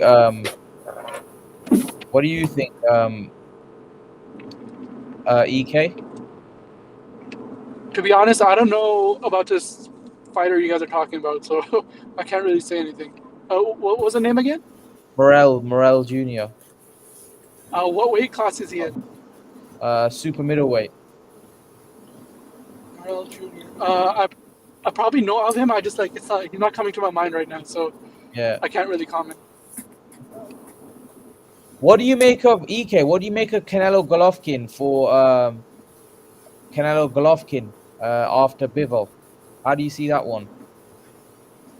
Obviously, I favor Canelo, but like with all these fights, like you never know. Maybe if Canelo beats Bivol, he'll be like, screw the Golovkin fight. I'm gonna fight the winner of Joe Smith and Beterbiev, or in December or something. You know, like he could just or. I don't know. I think Canelo. I'm really not.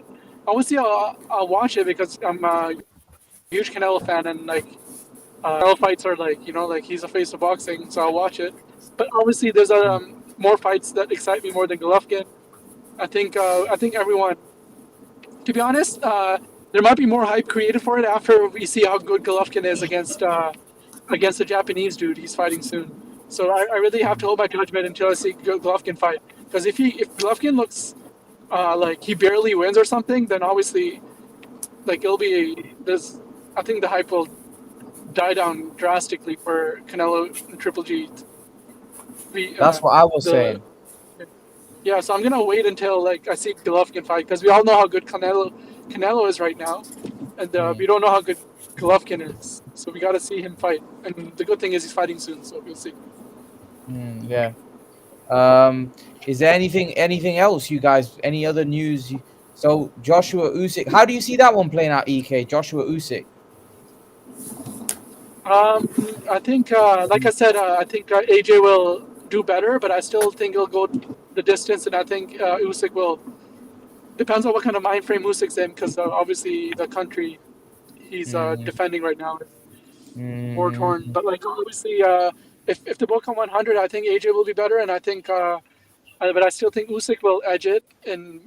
But I'll be happy to see AJ win. To be honest, I like AJ, so it'll be good to see him like, somehow get the KO, because that's the only way I think he's gonna win. If he drops him a few times throughout the fight, or if he just knocks him. I wanted to get your opinion on the Khan-Brook situation. What did you make? Firstly, what did you make of the fight? You didn't really. I know I didn't really speak to you after that. And also the fact that Khan wants to fight on and fight Brook again. How did you? I know you weren't. You thought that he was totally finished. What did you make of his? What did you make of all of that? To be honest, it really like the whole thing was so embarrassing because even Khan made him change his gloves in the ring, which was like shocking. Like it was like so much games just to get like, and then Khan just like he had like almost like nothing. Yeah. He had no speed, no footwork, no timing, not even power. To be honest, he didn't do. Khan just looked like he needs to like somebody. He's really like. Any positive things people were saying about him before the fight, if he keeps on fighting, like everything everyone's gonna remember is, oh, Brook almost knocked him out in the first round. Oh, the second fight he was even worse. Like I know like the money is there always for Khan, and like he always has a great fan following in England, and like he has like a lot of great moments in his career, but like they're gonna diminish if he keeps on fighting. Like if he do you think he's totally done? Do you think he's totally done now? Yeah. Like that fight was like he didn't look good for one. Like the only time he looked good was like when he was his robe before the fight. Like like that's the only time he looked like. And even like when he was coming out the ring, he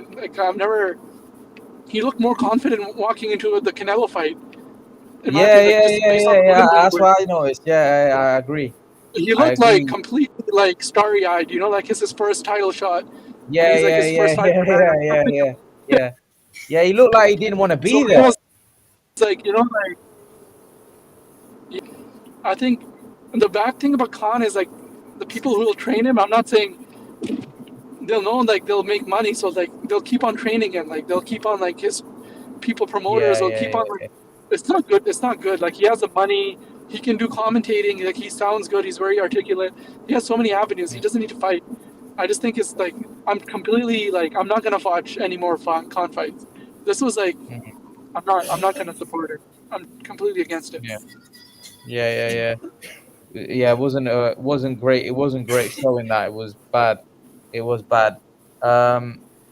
Did I ask you about Haney and Kambosos, EK? No, like you talked about it, but like I didn't really get to say too much. I think it's a great fight if it happens. I think Haney has shown that like once or twice in a fight he'll get hit with a big shot, but I don't think. But I think his defense is like way better than Teofimo's, and it's not going to be as you know, as emotional as Teofimo was. And I think Haney's going to win this. And I think it's going to be Wow. I think Haney's going to win it like by like it'll be like I think Kambosos will only win like 3 to 4 rounds, in my opinion. Really? I don't know, think it's a Haney I'm win. not convinced about Haney yet. I still got to see more. I'm not sure about Haney. I think Haney's a good fighter, but I'm just not convinced. What do you think? What do you think? Yeah, Makai? Yeah, I think. I mean, this could be in Australia as well. There's no way on earth Haney's getting a decision, unless he actually dominates him, which he won't. I think Kambosos.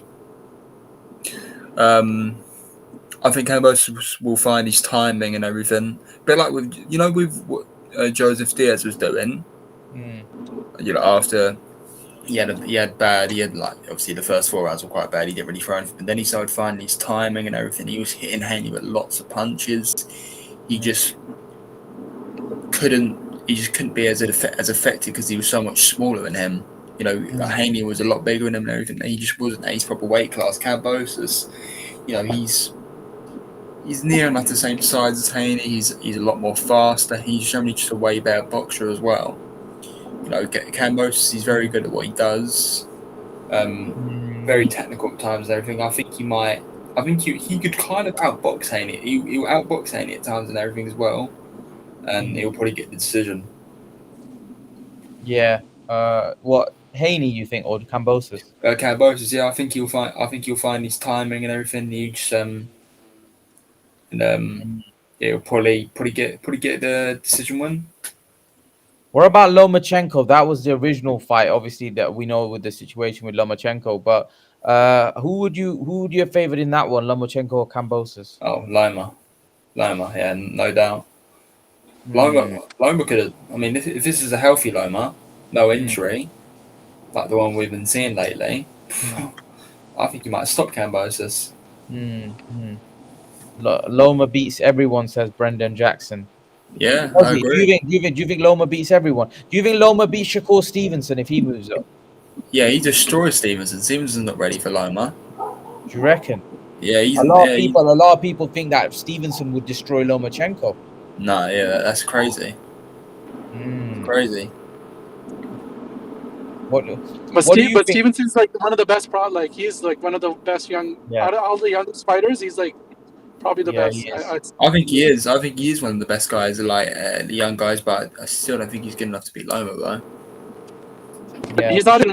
He's at 130, right? He's not 135 yet. And by the time he moves on, like for sure. Little Penny, how's it going? Hi Ryan, how are you? How are you guys?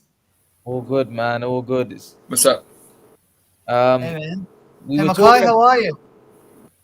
I'm good. How are you, man? You're good. Hi E. Is that better? Okay. EK. No, EK's not there. But yeah, we were talking about Stevenson and Lomachenko. How do you see that fight, Little Penny? Like, I know there's some people that think that Stevenson destroys Lomachenko. There's some people that think Lomachenko destroys Stevenson. But if they were to fight, just say at 135 or 130 even, how do you see that one playing out? Yeah, that's a good one because Lomachenko, they're kind of like similar. Yeah, but you know what? I'm gonna go with youth.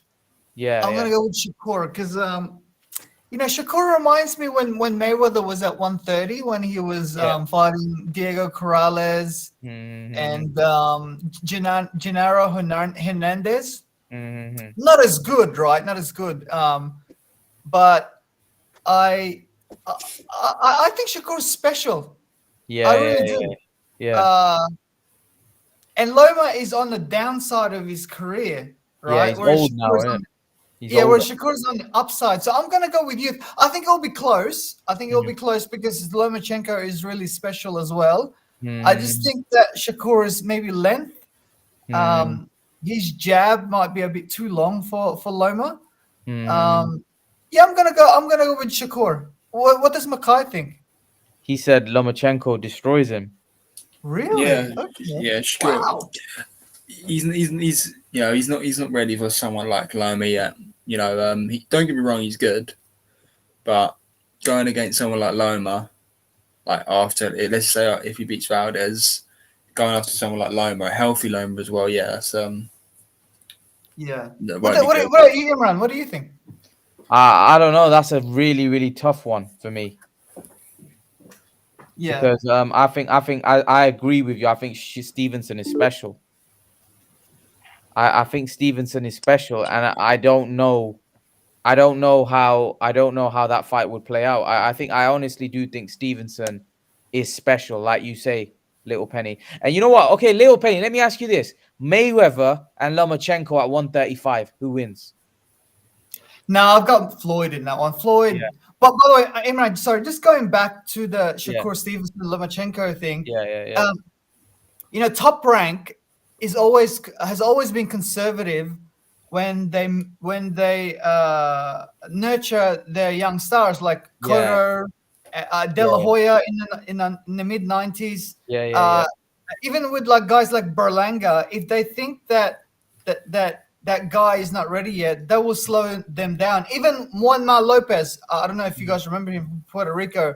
They tried to slow him down, but he just couldn't. He just couldn't. He just wasn't there. You know what I mean? Kind of like with Felix Verdejo, right?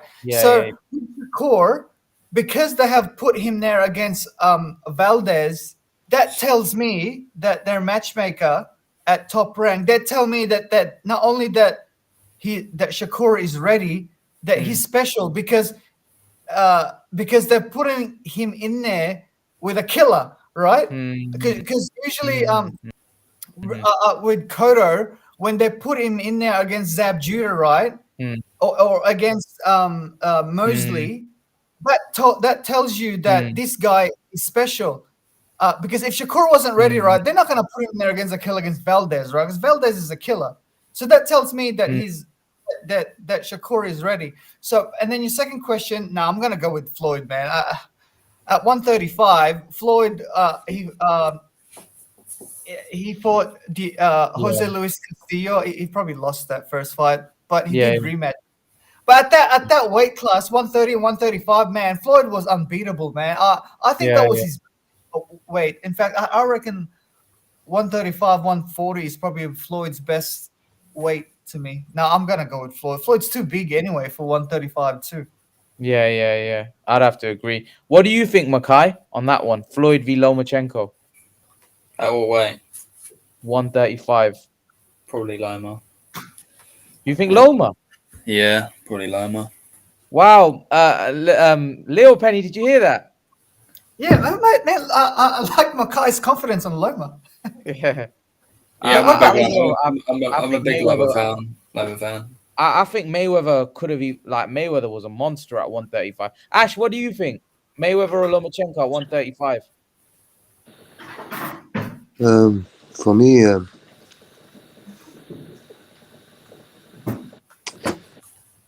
Mayweather.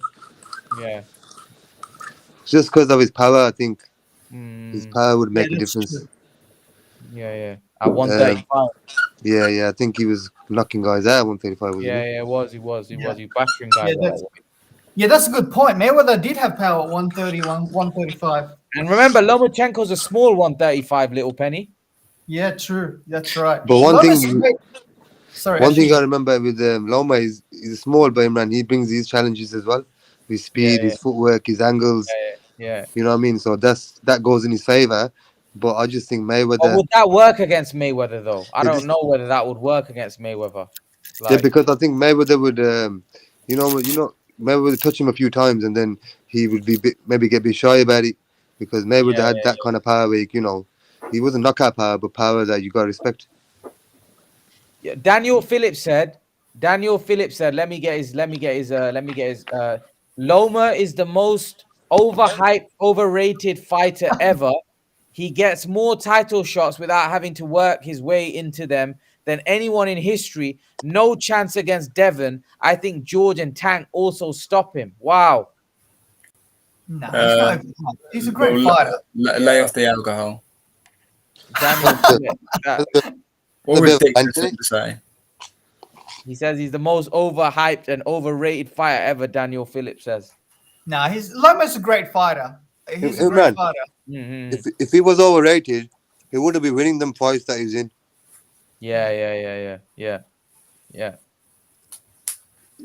I agree with Leaf Hound. He said Mayweather stops Loma at 135. Not even a question. I'd have to agree. TKO. Yeah, TKO. Yeah. I would favor that. Loma's got a good chin though. He has, to be fair. But Mayweather can put an assault. Like I saw Mayweather against Corrales. Yeah.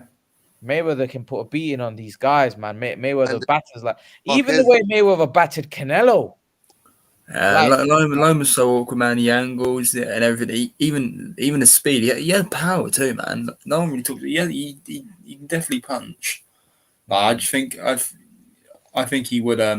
It's not like I'm saying he would destroy Floyd. That's a really good fight, but I think Loma honestly would edge it.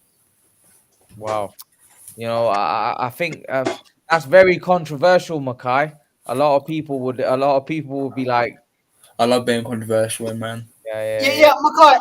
I think Loma is special. You can definitely tell that because of his footwork and his hand speed.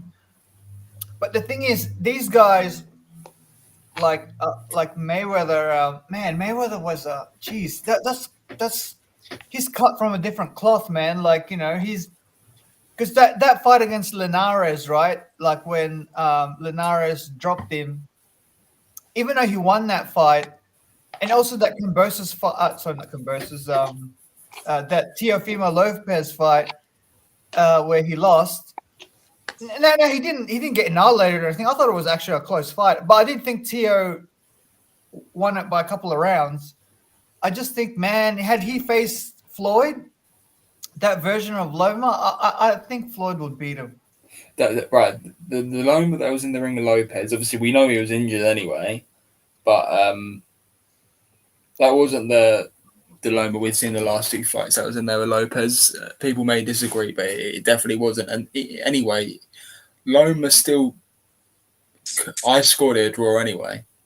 I scored a draw. I may have gave Lopez the fight just by 1 round because of Loma not doing anything for the first 6 or 7. But that wasn't the right Loma or anything. But he's still done very good there near the end half. He showed that he was the better fighter, and he clearly showed he was a better boxer as well. He even hurt Lopez a few times. He did at the end. He had the more telling punches. Yeah, I mean, imagine if Loma could have just, let's just say Loma started 2 rounds earlier. He could have won. He could literally got the decision. Yeah. Literally. Makai, I just think that Shakur and Mayweather they're weight bullies at that weight class because Shakur is like 5'8", right? Imran, he's a big guy. He's a big guy. Yeah, Shakur's pretty big, but I mean, Actually, and he can box.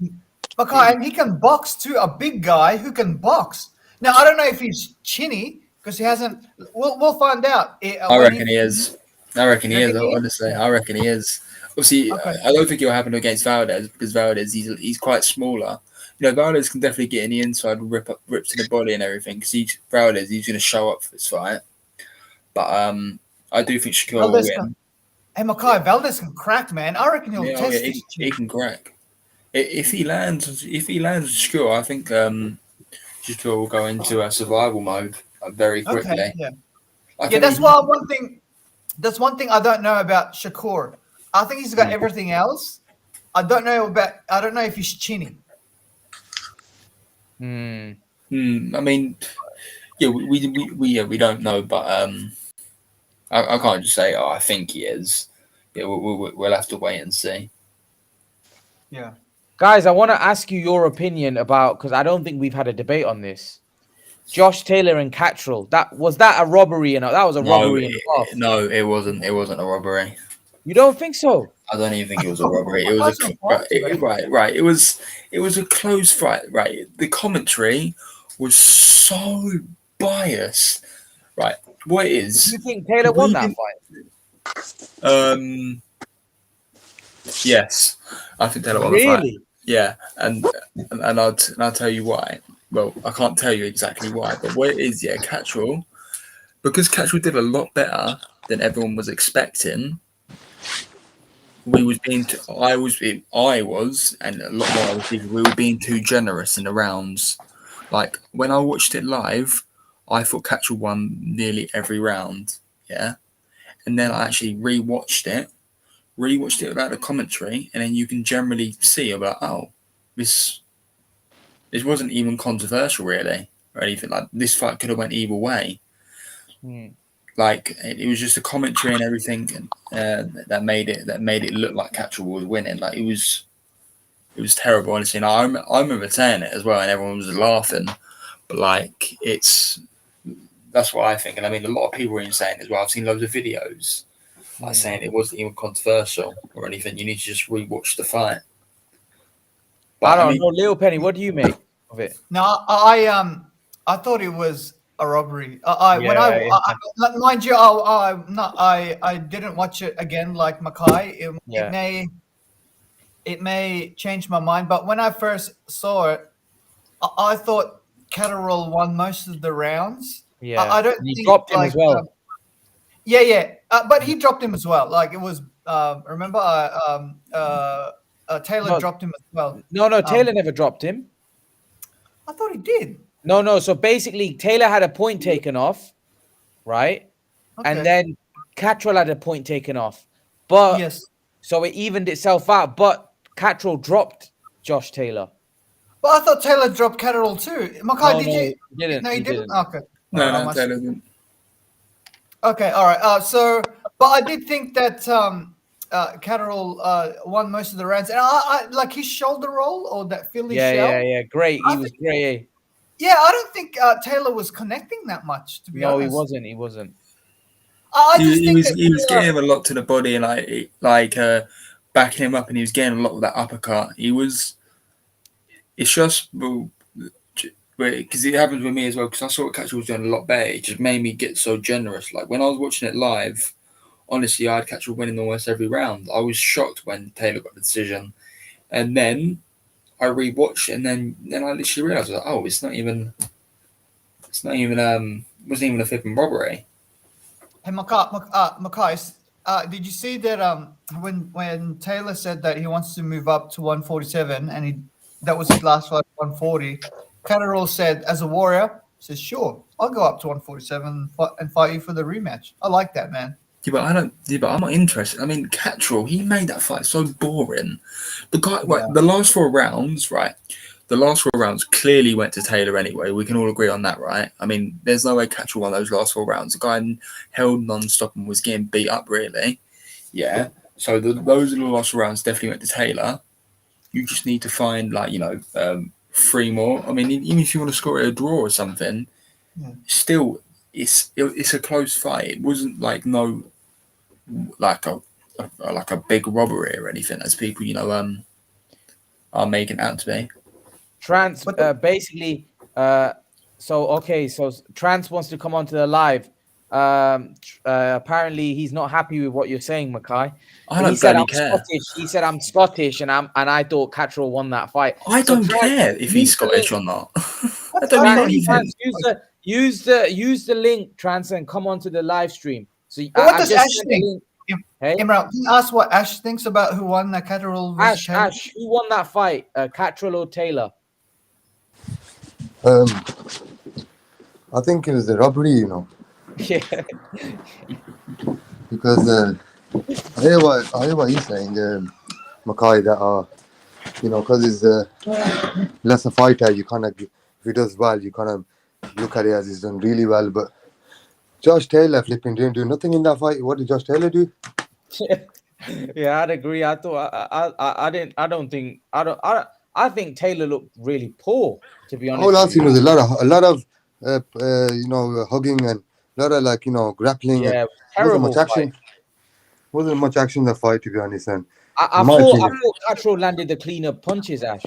Yeah, you know what? I'll be honest with you. He landed the better punches, in my opinion, anyway. Yeah. And I just think it was an off night for Josh Taylor, but he should never have won that fight. If the worst comes to worst, they should have given it a draw, if anything, but not give him the win. That's what I think, anyway. Mm-hmm. But do you think it was corruption? Do you think it was corruption? Yeah. Imran, remember when I told you that Josh Taylor get hits too many times? He's not on that level. You did. And if he goes up, and look, he's already showing it. Look what that Catterall guy did to him. I think I got down the rounds I actually scored for Taylor. I'm trying to find it, but I don't actually know my score. I was just like naming the rounds. When I rewatched it, I was just naming the rounds that Taylor won. I'm trying to find it though. It's the thing. But Mackay, I agree with you. That shoulder roll type technique, it's not entertaining to watch, and because it's so defensive, I did think it was a little bit boring, right? And in the rematch, if Catterall keeps on using that technique, I think there's going to be a lot of booing in the crowd because it's not a very exciting technique to watch. Yeah, and I mean, I don't know why people, you know, I don't know if you guys are, but like everyone's like, Catterall gave him a boxing lesson, he schooled him. No, he flipping didn't. What you think landing a couple jabs and holding every time Taylor gets in is a schooling? Like that's not a schooling at all. That was a horrible fight. I think people were expecting Taylor to destroy him. Yeah, that's the thing. That's the thing. So it made him generous. Like, Catterall done better than expected. It happens all the time in boxing. Like people looked at the Warrington and Galahad fight. A lot of people thought Galahad won. A lot of people thought it was a big robbery. I thought Warrington won that fight too. To be honest with you, you know what? You know, when, for example, like talking about a lot of grabbing, which I'd agree was grabbing a lot, but Josh Taylor, one didn't have the skill to not let him grab. And when if you look at the Kell Brook Amir Khan fight, Amir Khan tried grabbing Kell Brook. Kell Brook didn't let him hold him. He pushed him off. He moved him back, and he kept punching him. Josh Taylor ain't got that skill. He ain't got that in him. So when you talk about, people are bringing him up and saying, "Oh, Josh Taylor's got 4 belts, and you should talk about him in that the pound for pound." He's not on that level, because if he stepped up to any of them guys, he would get stopped within 6. Crawford, what happens? Ash Crawford Taylor, what happens? Wipes the floor with him. Yeah. 6. I don't think Taylor looked. Taylor didn't look right anyway, because obviously because of the weight cut and everything. He just didn't. Like, you could tell by his eyes. Like, that's why. No wonder he's moving up to 147. You can just tell he didn't look right at all. Mackay, I know that you said in the past that you think Taylor would beat Crawford. Do you think Taylor beats Crawford? Off that, you think Taylor would beat Crawford still? Or have you changed No. I mean, didn't I say that before Crawford fought Porter as well? Or could I say possibly, yeah. I think you did, to be fair. I think Crawford. Wins now, yeah. Hey, Mackay. Yeah. Mackay, do you know why I think that was a robbery, not just in boxing terms, but financially? It's because Catterall, right? Like, say he loses the rematch, right? He will never be like an undisputed fighter, because say he won that fight, right? He would have on his title he would be the undisputed 140. And if he loses, right, he will still have that mantra, and he will get like the big fights. Because he didn't, right? Financially, he loses out. He really has to win the rematch now, because if he doesn't win the rematch, he won't have that undisputed mantra per se, and he won't be the A side on a lot of these fights. Because sometimes when you become the undisputed fighter, and say you loses, and then you fight another guy who's not as good as, say, Taylor, you're the A side, right? And you demand whatever money you want, right? But now that he hasn't got that, man, like he got robbed twice, man. Like, I mean, twice as in like not only boxing terms but financially as well. Because in the rematch against Taylor, he's still the B side, and he's but the thing is, Little Penny, that rematch ain't happening. What do you mean? But didn't Catterall say he's willing to move up to 147? Yeah, to fight he is willing to move up, but Taylor ain't gonna take that fight next. Taylor said he wants big fish. Taylor said he wants. That's what he said. Taylor said he wants big fish.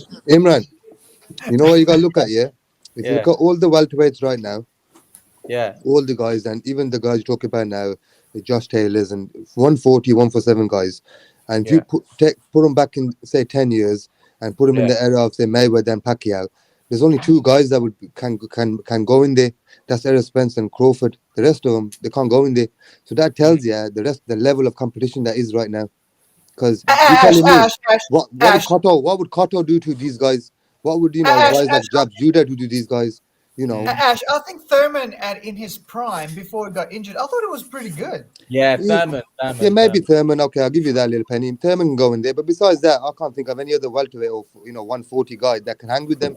So when you talk about if you can't put Josh Taylor's name in there, you shouldn't be talking about pound for pound or anything like that. Just wanted to add that in there. Yeah, but nobody really thought Josh Taylor would beat those guys at 147, though, did they? Like nobody was saying that Josh Taylor would beat Ennis, or I don't even think Josh Taylor beats Ennis. I think Taylor will just be a contender. I don't see him beating guys like Virgil Ortiz. No chance. Spence. He can beat Thurman now. He can beat Thurman now though, because Thurman's a little washed up. Yeah, he can beat Thurman. He can definitely beat Thurman. I don't know. Thurman's dangerous, man. Thurman's still a good fighter. He beat Barrios. He's still very dangerous. Well, Barrios already ran him anyway, but yeah, Thurman's still very dangerous. Does Taylor beat? What's his name? What's that guy's name, man? Ugas. No. Nah. I think you know what? Taylor needs to have a couple like warm up. Taylor needs to he's draining himself at 140. But he goes to 147. He ain't got no chance. He's not getting a belt. So who's he gonna fight at 147 then? Yeah, but I'd rather Taylor be fresh at 147 than killing himself at 140. But Ash, here's the thing: only two guys are gonna have a belt after Ugas and Spence. Yeah, but you can't see him beating anyone though. Even the bottom guys. Yeah, that's what I mean. I can't see him beating. I forget the champions, Ash. Yeah. Forget the champions. I can't see him beating Ennis or Ortiz. No. You can't beat Ugas. It can't be guys like the top 5-10 welterweights. You can't beat any of them. He can beat Barrios. He can beat Barrios. He's not a top welterweight. He's not even a top 15 Little Penny, really. Man. So I don't know. I think he's hit his ceiling then, isn't it? He's hit his ceiling then. He can't go anywhere. He goes to 147. He's gonna fight the gatekeepers. But at least he can try though, Ash. At least he can try. Like what you gotta realize is when you get to the top level, the lesser you get hit, the more that's how you're gonna compete up there. If you're getting hit like the way he gets hit, he ain't gonna last long. Especially you know what, Ash? I think Regis Prograis beats him in the rematch. You know what? That was a nipper top fight. 140, I agree. If it's at 140 still, just Taylor, he's not good at 140 anymore. That's I don't think he will. Yeah, he's just getting. What you gotta realize is that he was the bigger guy at 140. That's why he was good. He was fast and he was the bigger guy. Yeah, when he's coming up to 147, his skills don't match up, and he's not the bigger guy anymore in most cases. That's a good point. So, what has he got to offer then? What has he got to offer to really say he's a top guy? What has he got? He ain't the bigger guy. He ain't got the top best skills against the main guys. What has he got then? Yeah, that's a good point. What about Josh Taylor v Teofimo Lopez? I think Teofimo beats him as well. Really? At 140? Well, you can't Honestly, make 140. why are you guys being so mean about Taylor? He had one bad performance. Like, what the hell? Yeah. And you guys think Lopez is going to beat him? What the? I'm not looking at that performance. Imran knows I've never rated Taylor. I'm not looking at the performance. I expected that performance. Ash I rated him. I've never rated him. Not that I'm hating on him. Obviously, he's a professional fighter. But I don't, Ash. I think it's not the fact that you don't rate him. I think it's the fact that you think he was overhyped. Yes. What I'm trying to say, you're right. Yeah. What I'm trying to say is, I do rate him to a certain extent. But I said to Imran before is that when you go up to the top levels, I don't see him doing anything up there because of his style and because, as I said, he gets hit too many times. I'd agree with that. I feel at 140 he had a lot more success because obviously he used his size on them at times. Yeah, but look at his face, man. Has he ever come out of a fight with the face all right? Like, you know what I mean? Every time he comes out of a fight, his face is ballooned up. Yeah, at 147, it's going to be a lot more harder for him. I definitely don't see him beating guys like Spence, Crawford, Ortiz. Definitely not Ortiz. Burning Desire makes a good point here. Taylor versus Kell Brook, who wins? I got Taylor in that one. Oh, yeah, Taylor. Yeah, Taylor. I got Taylor in that one as well. And that's a good fight, though. I think Kell Brook will give him. I think Taylor would destroy him. At this point, yeah. Yeah, I think Taylor would probably destroy Brook. At this point. What do you think, Ash? It would be really Taylor Brook. Yeah. You know what, Imran? I don't want to sound like a hater, but I think Kell Brook is ready. Listen, let me finish. Really? Like, you know what it is? Kell Brook's a big guy. You got to remember he's a big guy. At 147. 147. Okay, 47 maybe not because Kell Brook can't make that weight anymore. He got dropped by a jab. I don't see him at 147. Let's be real brutally honest. We can't really judge Brook of that Amir Khan fight. Amir Khan was so bad and so horrible. Yeah, horrible. Yeah, what we can judge is what he had left. He still had a lot left, Kell Brook. What we're trying to say, we're not saying that he would have always beat Amir Khan. What we're saying is that after that fight, we've seen what he had left. If he comes in at 151, 150, and say, for example, he was made at that weight, I fancy Kell Brook all day long. Because Kell Brook doesn't get hit as much as this guy, and Kell Brook still got some in the tank. Can he take a punch, though? Can he take a punch? That's the problem. But can this guy, he can't hit that hard, man. Hey? Can he hit hard, though? Yeah, but he might not need to. He might just have to hit him in the eye. Taylor might be a lot more powerful at 147. We don't actually know, but still, obviously, I still don't see him, winning. Look, I'm going to say something here. Look, a minute ago, Mackay was rating him, saying that, Taylor is a good fighter, whatever. But all of a sudden, right now, we're discussing that can he beat over the hill Kell Brook. And that tells you everything about Taylor, doesn't it? Well, if you listen to my answer, I said I think Taylor destroys him. That's what I said. Yeah, I think Taylor beats. I'm pretty sure I said that. I think Taylor beats him at 147 now, but that's because anyway, I think he beats any weight. Like say 149. Someone said MAW said 149. Man, that might be a little. But here's the thing, though, Lil Penny. What are we basing Brook off, though? I don't understand. What are we basing Brooks? Are we basing him on the fact that he destroyed Khan of the last fight? But Taylor would do that to Khan as well at the Khan that Brook fought. Maybe he might do it quicker. So what I'm saying is, I don't know what we're basing how good Brook is. Brook never really fought anybody in his prime. He had one win over Imran, the higher the weight, right? The more Brook's punch resistance will get better. So say at 149, or even say Burning Desire at 150, Brook will rehydrate to like 160, 164 or something like that. And I don't know what Taylor will rehydrate to because he hasn't been at welterweight before, or super welterweight actually.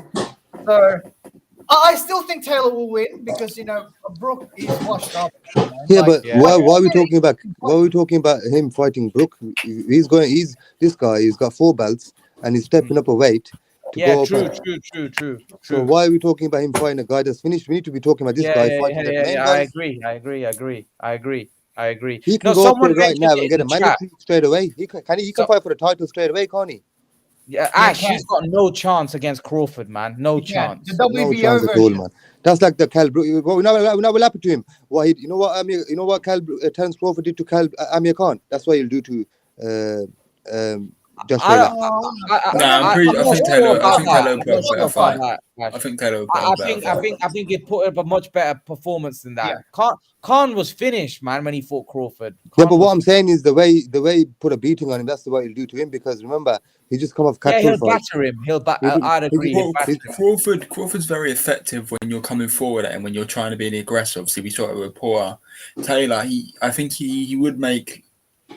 He won't do obviously like what Porter did, but he does make mistakes, Taylor, and I think he would get better paid for it, especially at different weight class as well. Because Crawford, he's very strong at welterweight.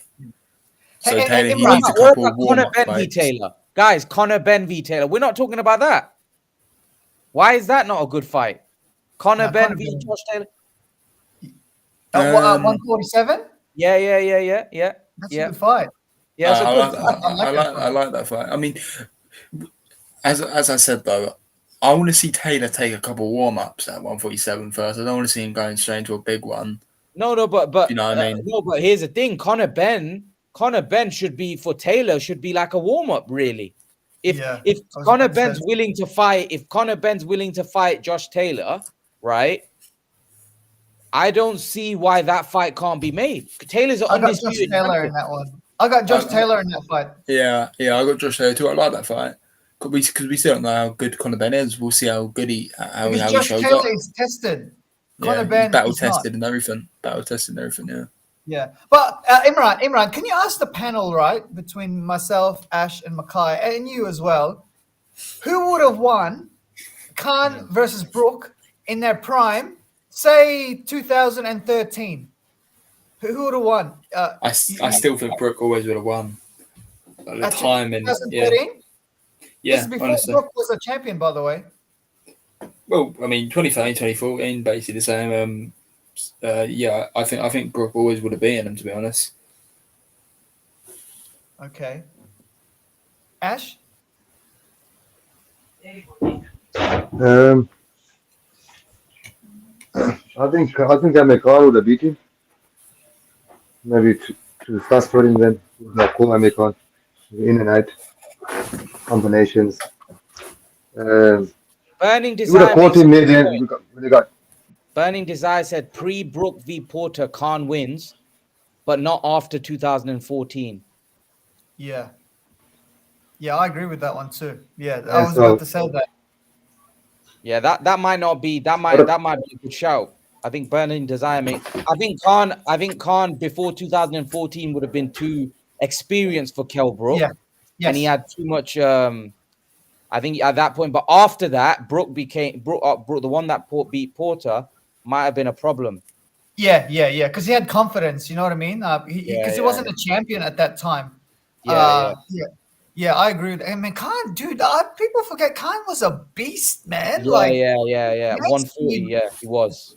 Because his hands, because he was with Wildcard. I don't know if you guys remember, but when Pacquiao was preparing for De La Hoya and Hatton and Cotto, Amir Khan was his sparring partner, and man, Amir Khan would have learned a lot from Manny at that time, man. Like, and he was a beast, man. Like, he was beating everyone at that time, with the exception to Danny Garcia.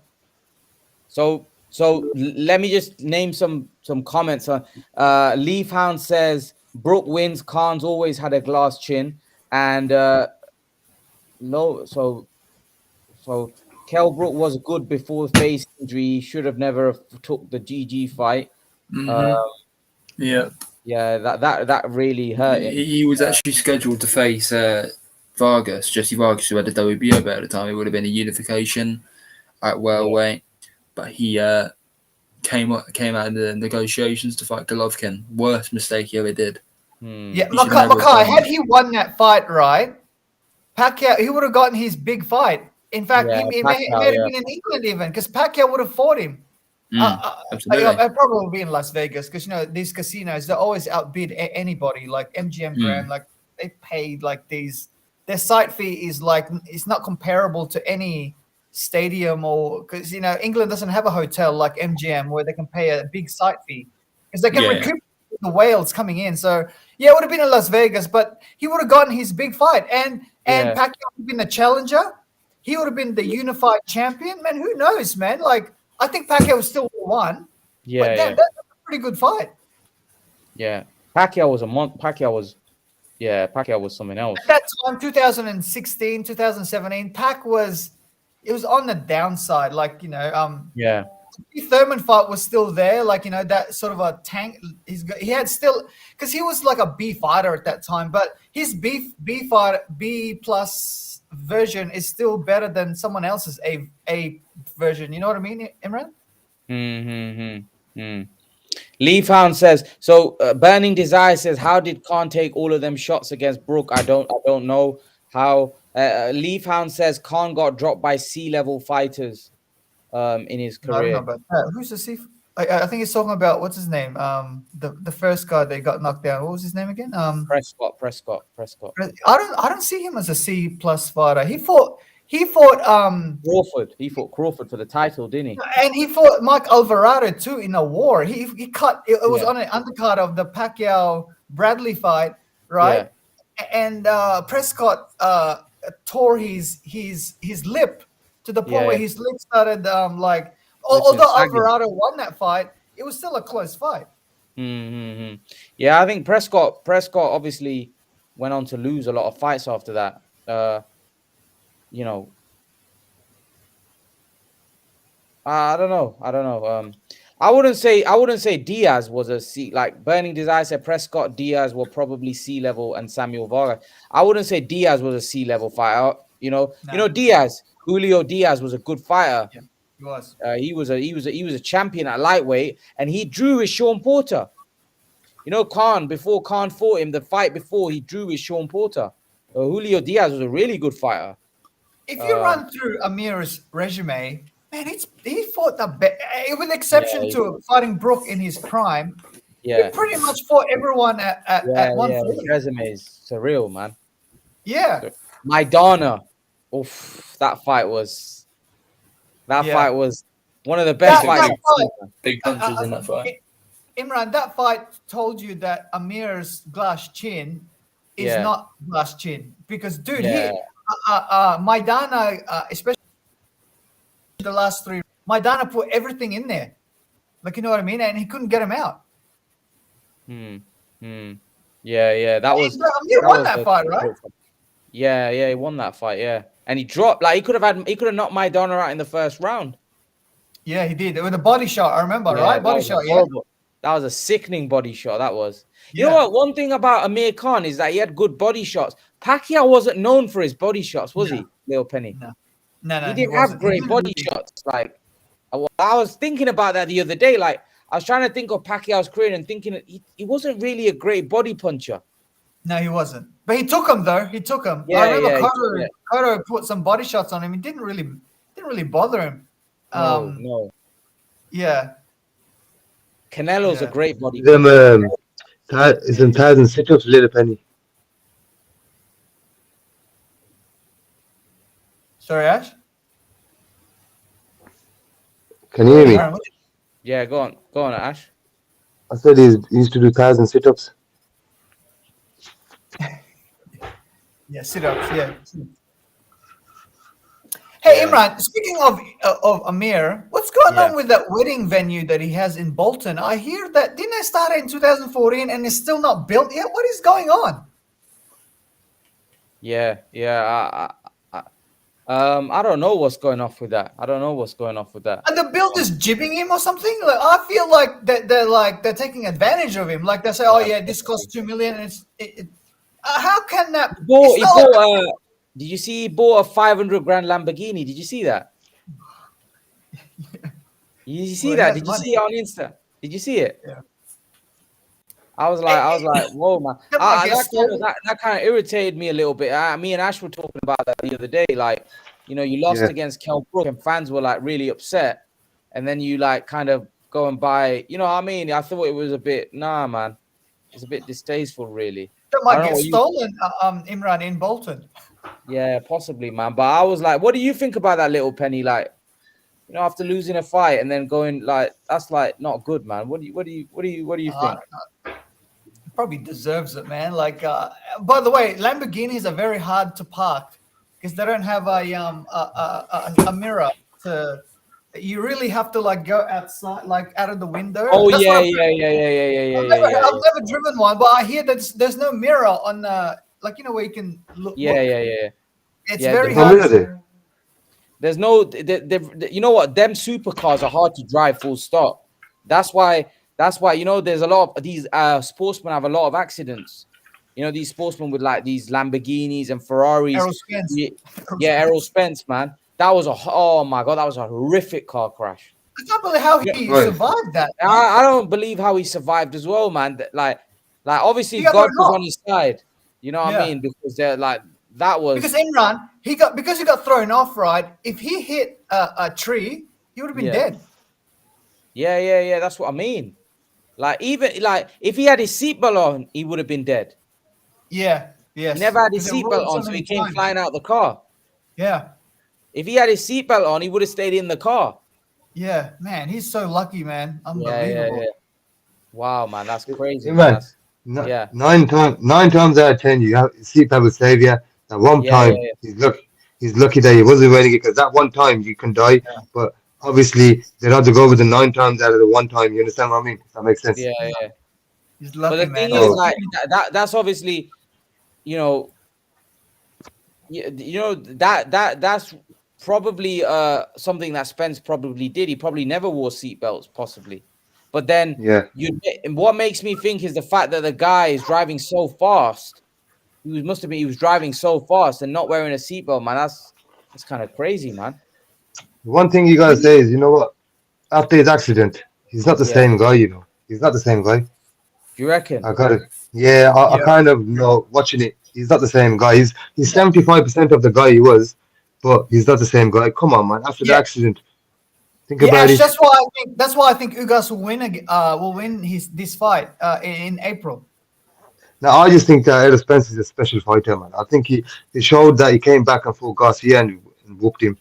After he doesn't do tune-ups like Thurman and the rest of them. Yeah. And because he's special, innit? When you're a special fighter, you don't need to do it. Like you come into the top.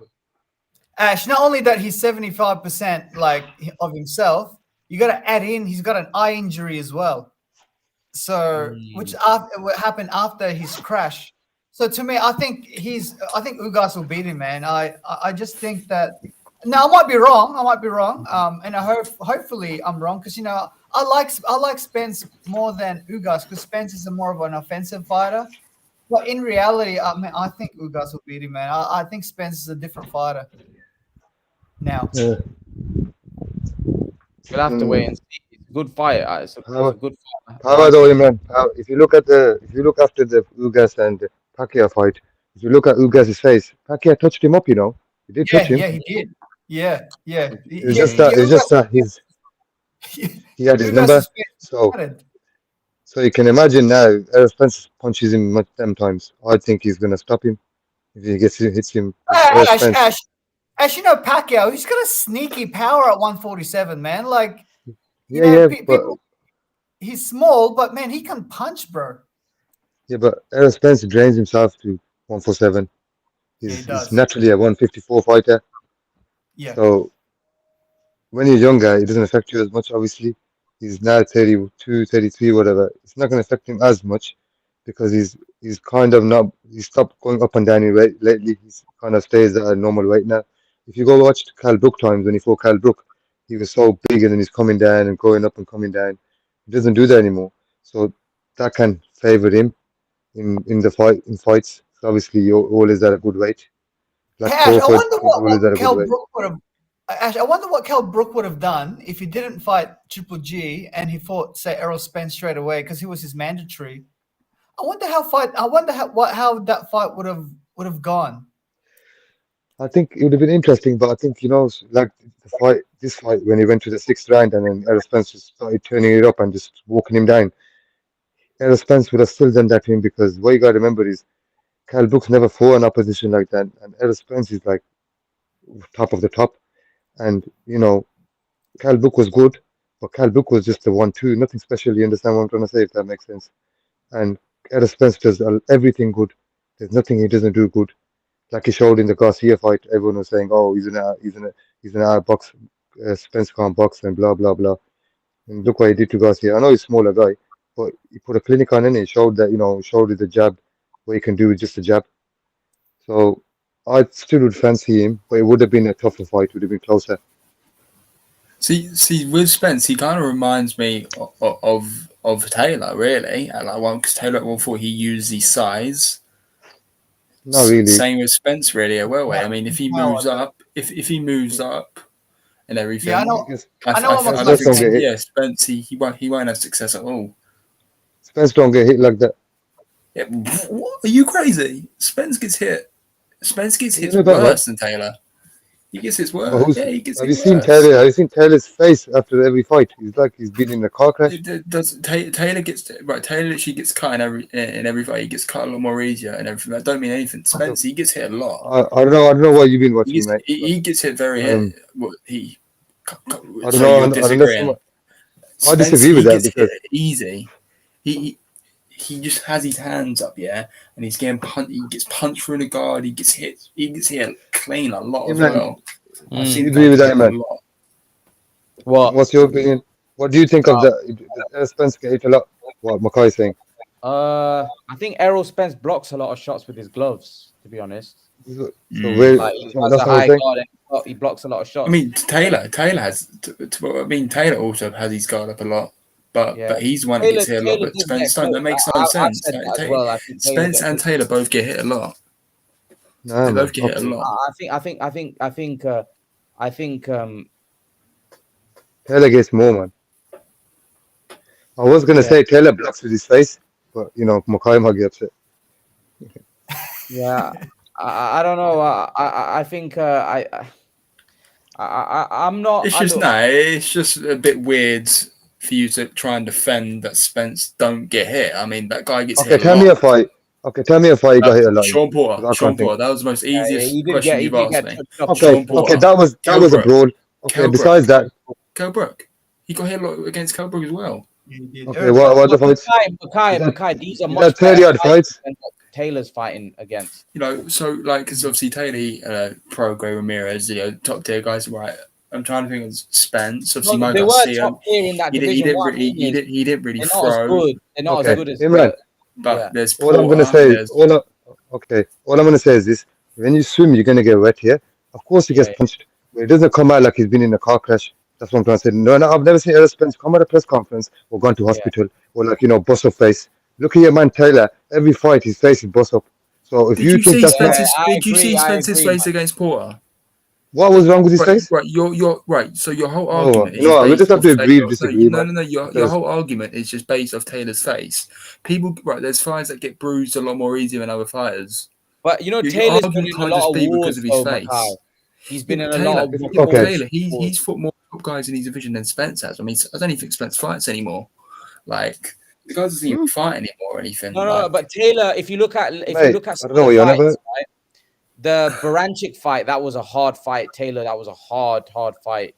In the sense that not so much on the decision, but on the fact that Taylor had swollen up eyes in that fight. Then we look at the Prograis fight. His eyes were almost shut, Makai. His eye was almost shut against Prograis. That was a tough fight. Then we look at the Ramirez fight again. His eyes were, again, that was again a very tough fight. A fight where he got a lot of shots. And the Catterall fight was a very, very tough fight. A fight that most people lost. So if we look at those that's 4 fights where I think he's taken a lot of punishment. And punishment in the sense Spence has not took a quarter of that punishment. Errol Spence had the tough fight against Porter. Apart from that, it's not been that tough. When we think about it, man. Also, he's not really fighting as much as Taylor, and he's not fighting top guys really, like as Taylor is doing. What's wrong with his face? He was eating brownies. After he bust up Kell Brook, he was eating brownies. There's nothing wrong with the Errol Spence. So you said that was a tough fight. No, I agree. He knocked out Kell Brook as well. He stopped Kell Brook. Yeah, right. So Ash. So because Spence was eating brownies after the fight, he wasn't getting. Mate, you're gonna jump on that now because I said he was eating brownies. Obviously, let me finish that. No, let me get this clear now. You know what, mate? Because you're not listening to what I'm saying. I'm gonna make sense for you now. You brought up like Imran just said clearly. 4 tough fights. The man come out like he's been in a car crash, right? His eyes were closed, couldn't see where he was going. Errol Spence has never come out of any fight here with his eyes shut. Forget 2, 1 shut. So let's just leave it at that. So Little Penny, what do you make? What do you make? Let Little Penny in the house. Let Little Penny. Oh my God! Listen, man, I feel like saying to you, Roger Mayweather's favorite line, man. I feel like saying that to you right now. Penny, what are you saying? You know, shit about boxing, man. Spence is too big for Taylor at 147. I think Spence would beat him. I think. I think Spence would win too. Yeah. But it's just about. But I kind of like what Makai was saying. Like they're kind of similar. Yeah. I kind of see what Makai is saying. Apparently, according to what Spence don't get hit. He's got more power than. But here's the thing. Makai, what do you understand what I'm saying, don't matter. But Leo Penny, what do you think about what them two are saying? Do you think Spence gets hit more than Taylor? Like, what do you think? No, I think Taylor hits more than Spence. I think Spence can box a little bit, and he showed that against Mikey Garcia. Remember? That was a good. But I agree with Makai. Spence does get hit. He's not. Who doesn't? Even if you think Taylor gets who doesn't? More, okay, fair enough. If you think Taylor that's the whole point. Fair enough. That's what we're talking about. I don't know what you're about, mate. You're not letting me talk. You're not letting me talk. I've been trying to talk, and you just been going over like right. You just answered your own question there, but okay, go on. You're not. But you've been denying that Spence doesn't get hit a lot. I mean, your whole argument about the Brook I said clearly, and Imran heard what I said was that your argument. Your man comes out like he's been in a car crash. Your argument. Eyes closed, everything, and you're saying he doesn't get hit. Wow. You said your argument about the Kell Brook one was that he was eating brownies after the fight, so it means he didn't get hit a lot. That was literally what you said. That is the most dumbest thing I've ever heard. Listen, mate. You said you brought up Kell Brook here. You brought up Kell Brook and the other fight and Sean Porter. And Porter, but what was wrong with Kell? Spencer? Did he have a closed eye? Did he have a closed eye? He had a big lip. The point was arguing. Of course, you get hit. I said when you swim, you get wet. What I'm saying is, Spence gets hit twice in a fight. Your man gets hit 20 times. So your guy gets hit more. That's the whole point we're talking about. What you on about? It seems to me you're just being a little bit biased. What you on about? Right, you're being. Hey man, am I saying something wrong here? I've missed something, man. You're saying Taylor gets hit a lot more with Spence. Like you're acting like. I don't know about Taylor 20, Ash. I don't know about 20. He does. Come on, you're being too hard on Taylor. Listen, mate. The whole point was that you said Errol Spence gets hit more than Taylor, and we were trying to explain to you, no, he doesn't. And then you're trying to take it onto something else, like saying that he doesn't get hit. Of course he does. He's in a boxing fight. Of course he's going to get hit. But we're saying that your man comes out like he's been in a fucking war, man. Like, you know what I mean? Like some 10 guys jumped him, and he's come out and he's won the fight. But that's what we're trying to explain. Errol Spence has never come out like that, unless he has. Explain that to me. So who gets it more? That tells you that. Ash, you said I understand. No rocket science. You said Errol Spence is a better boxer than Taylor. That's why he's a better, more complete fighter. Why? Yes. That's what it is. And his punch resistance is probably better. I don't know why Makai is arguing the fact that he gets hit more. There's no need of arguing about who gets hit more. I think we'll all agree to the fact that Spence is a better boxer than Josh Taylor. That's why. Maybe not in Makai's book. Well, no, Makai. Now you put words in my mouth. That's all you've been doing. You've just been putting words in my mouth, really. Right? You've just. How old are you, mate? How old are you? Are you putting my age into this now? No, because you're saying I'm putting words in your mouth. You're the kid. Try and keep it boxing. All right, mate. Don't try. If you know something about boxing, you keep it boxing in it. And I know you have a feeling about Errol Spence. It's okay. Just stop being a bit biased. Oh, thank you. Okay, do you? You don't even know me, so how would you know that? Okay. Well, I mean, how are you talking about? Are you assuming now? Are you assuming that, kid? Are you assuming now? Are you assuming again now? I mean, how you're talking about Spence? You can't argue with me for saying that. Okay. Boys. Thank you. Let's talk about something else before you start. Okay. You win. Okay. Having a little tantrum. Don't throw toys at. Don't throw toys at the pub. Little Penny, intervene.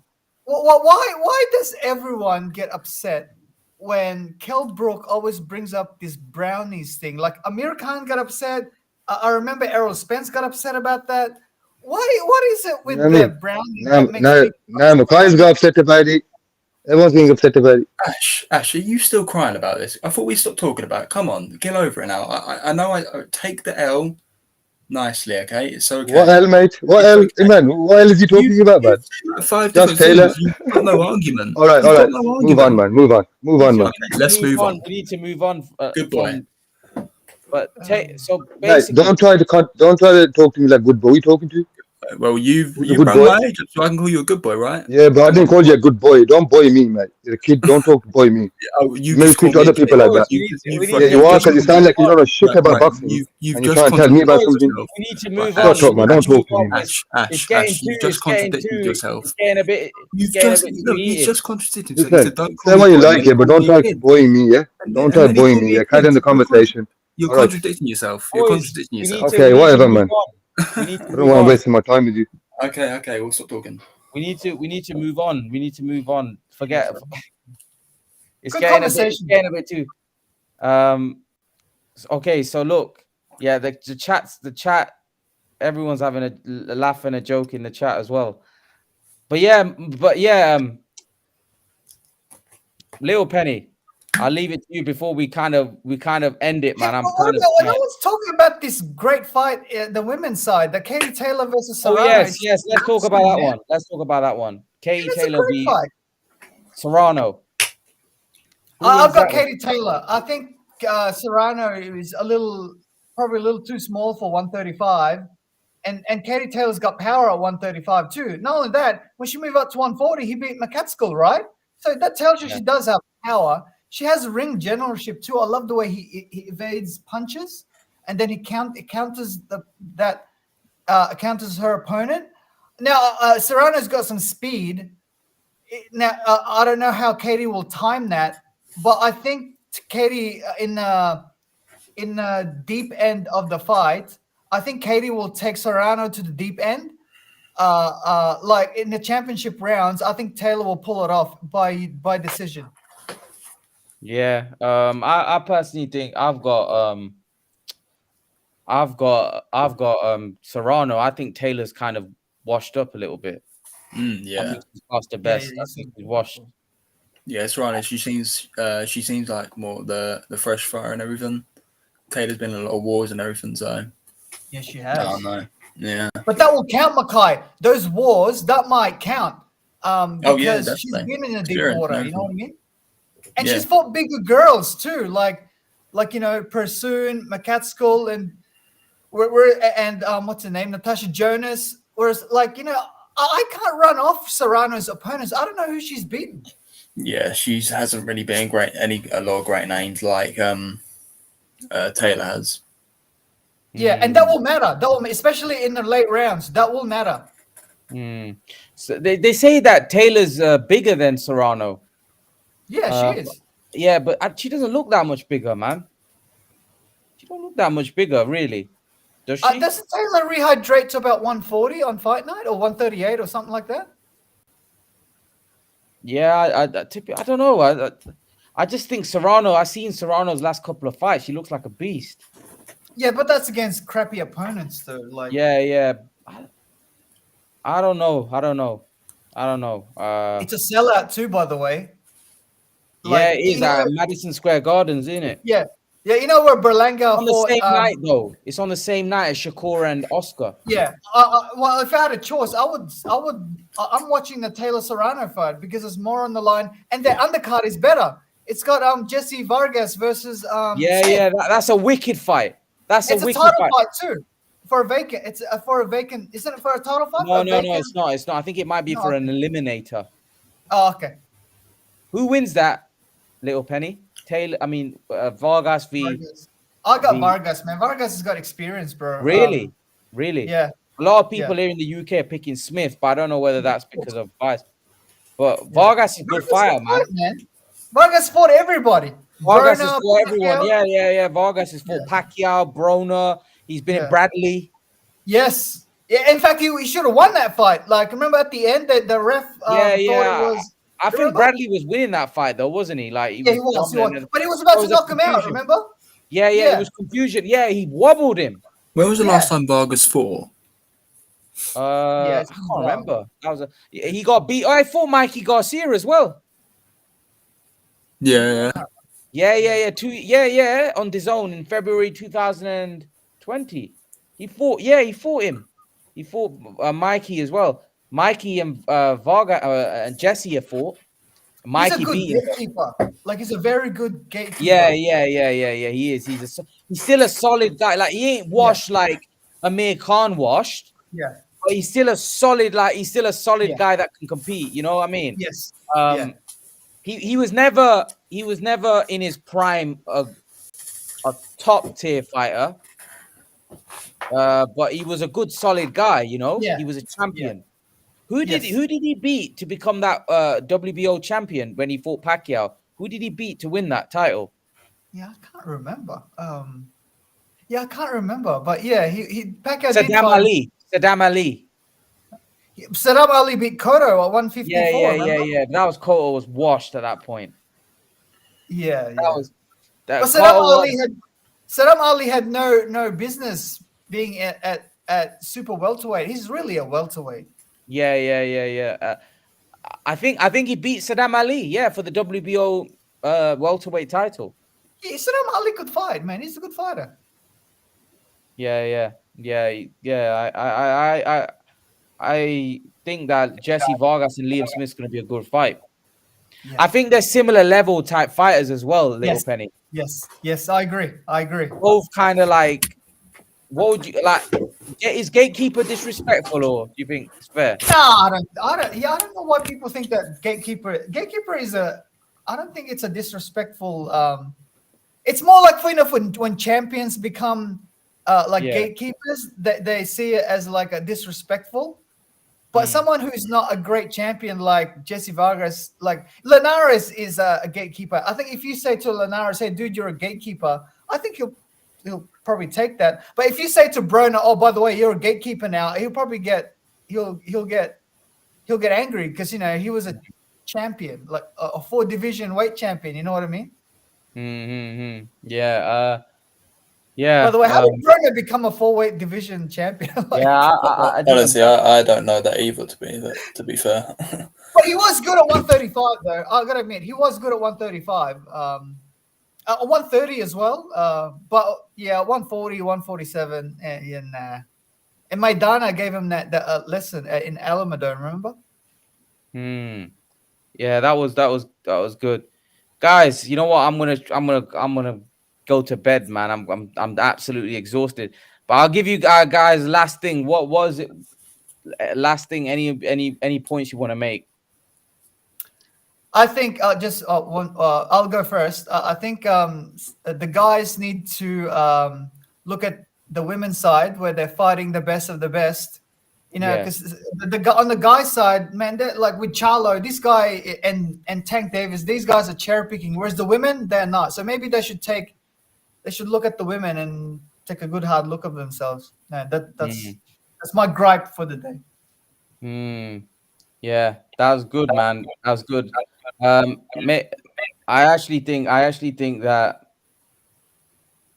I to be honest, I enjoyed I enjoyed this live stream. It was good.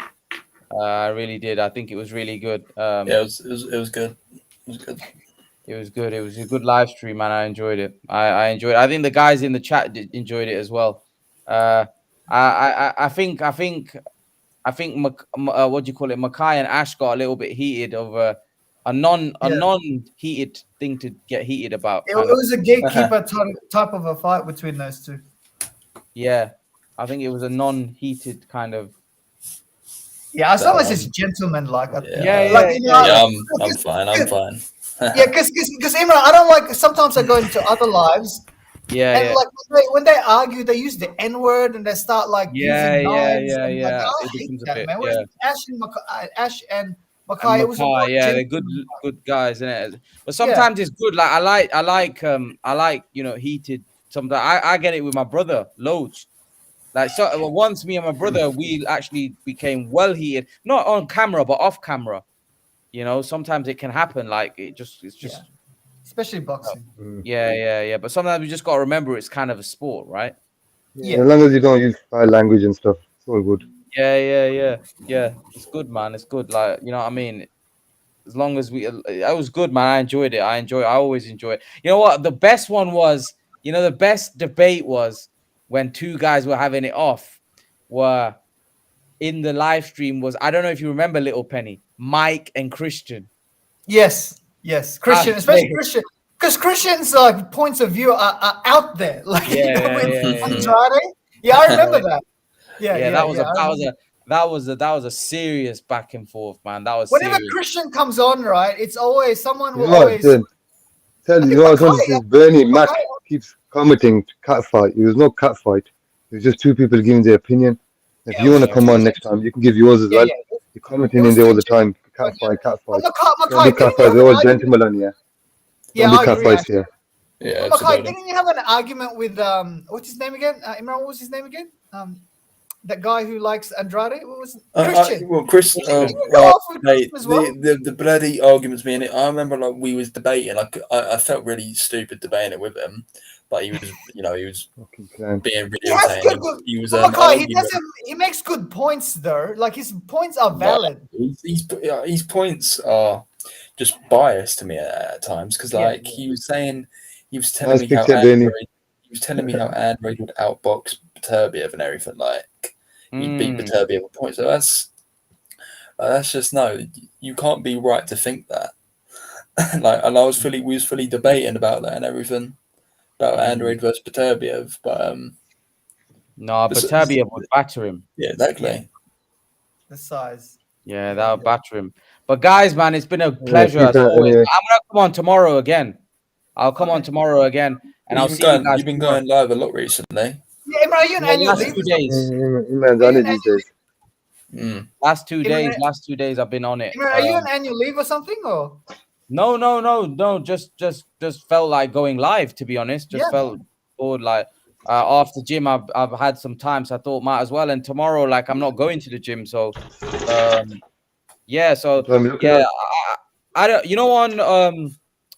When I go to the gym, I feel more energized. Like when I get lazy, sometimes I don't. I feel more energized where I can actually do the live streams.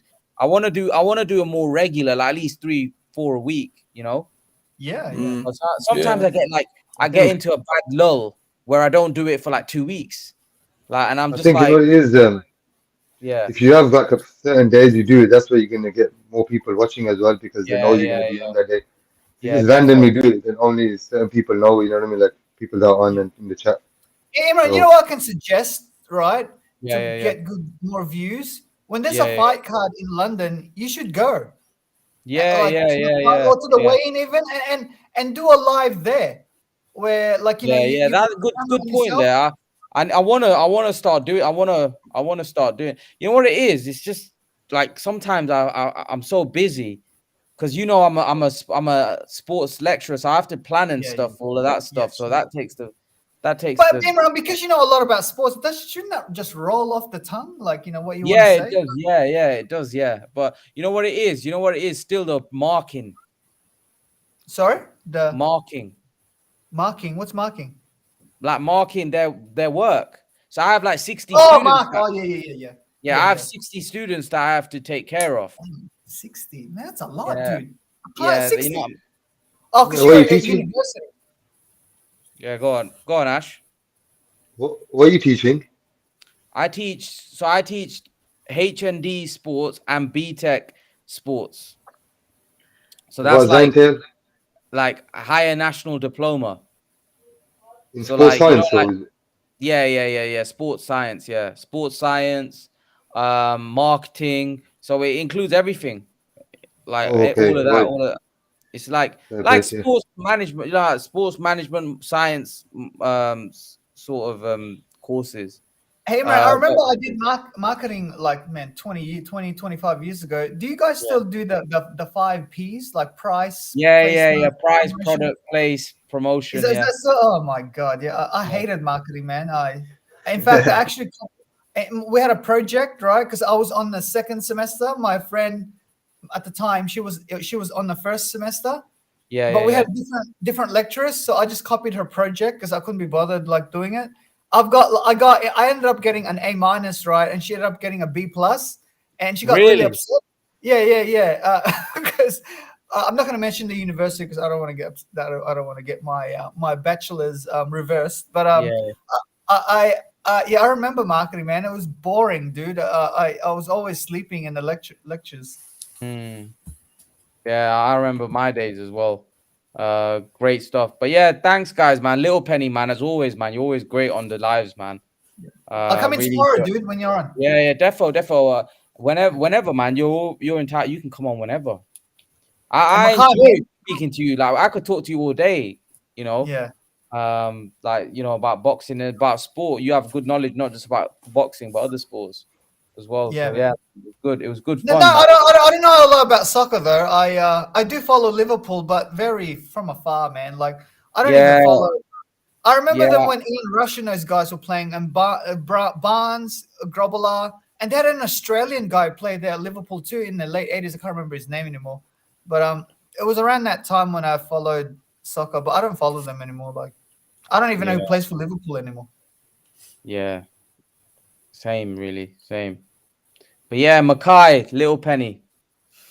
See you, Mackay. Yeah. Thanks for having me on, guys. No worries, man. I appreciate it. Thanks for coming on, bro. And I'll Mackay, I'm on again tomorrow, so more than welcome. Yeah, I'll probably be on tomorrow with you as well then. Yeah. Take care, boys. Take care, everyone in the chat. And I'll see you guys tomorrow. Take care, guys. See you, Little Penny.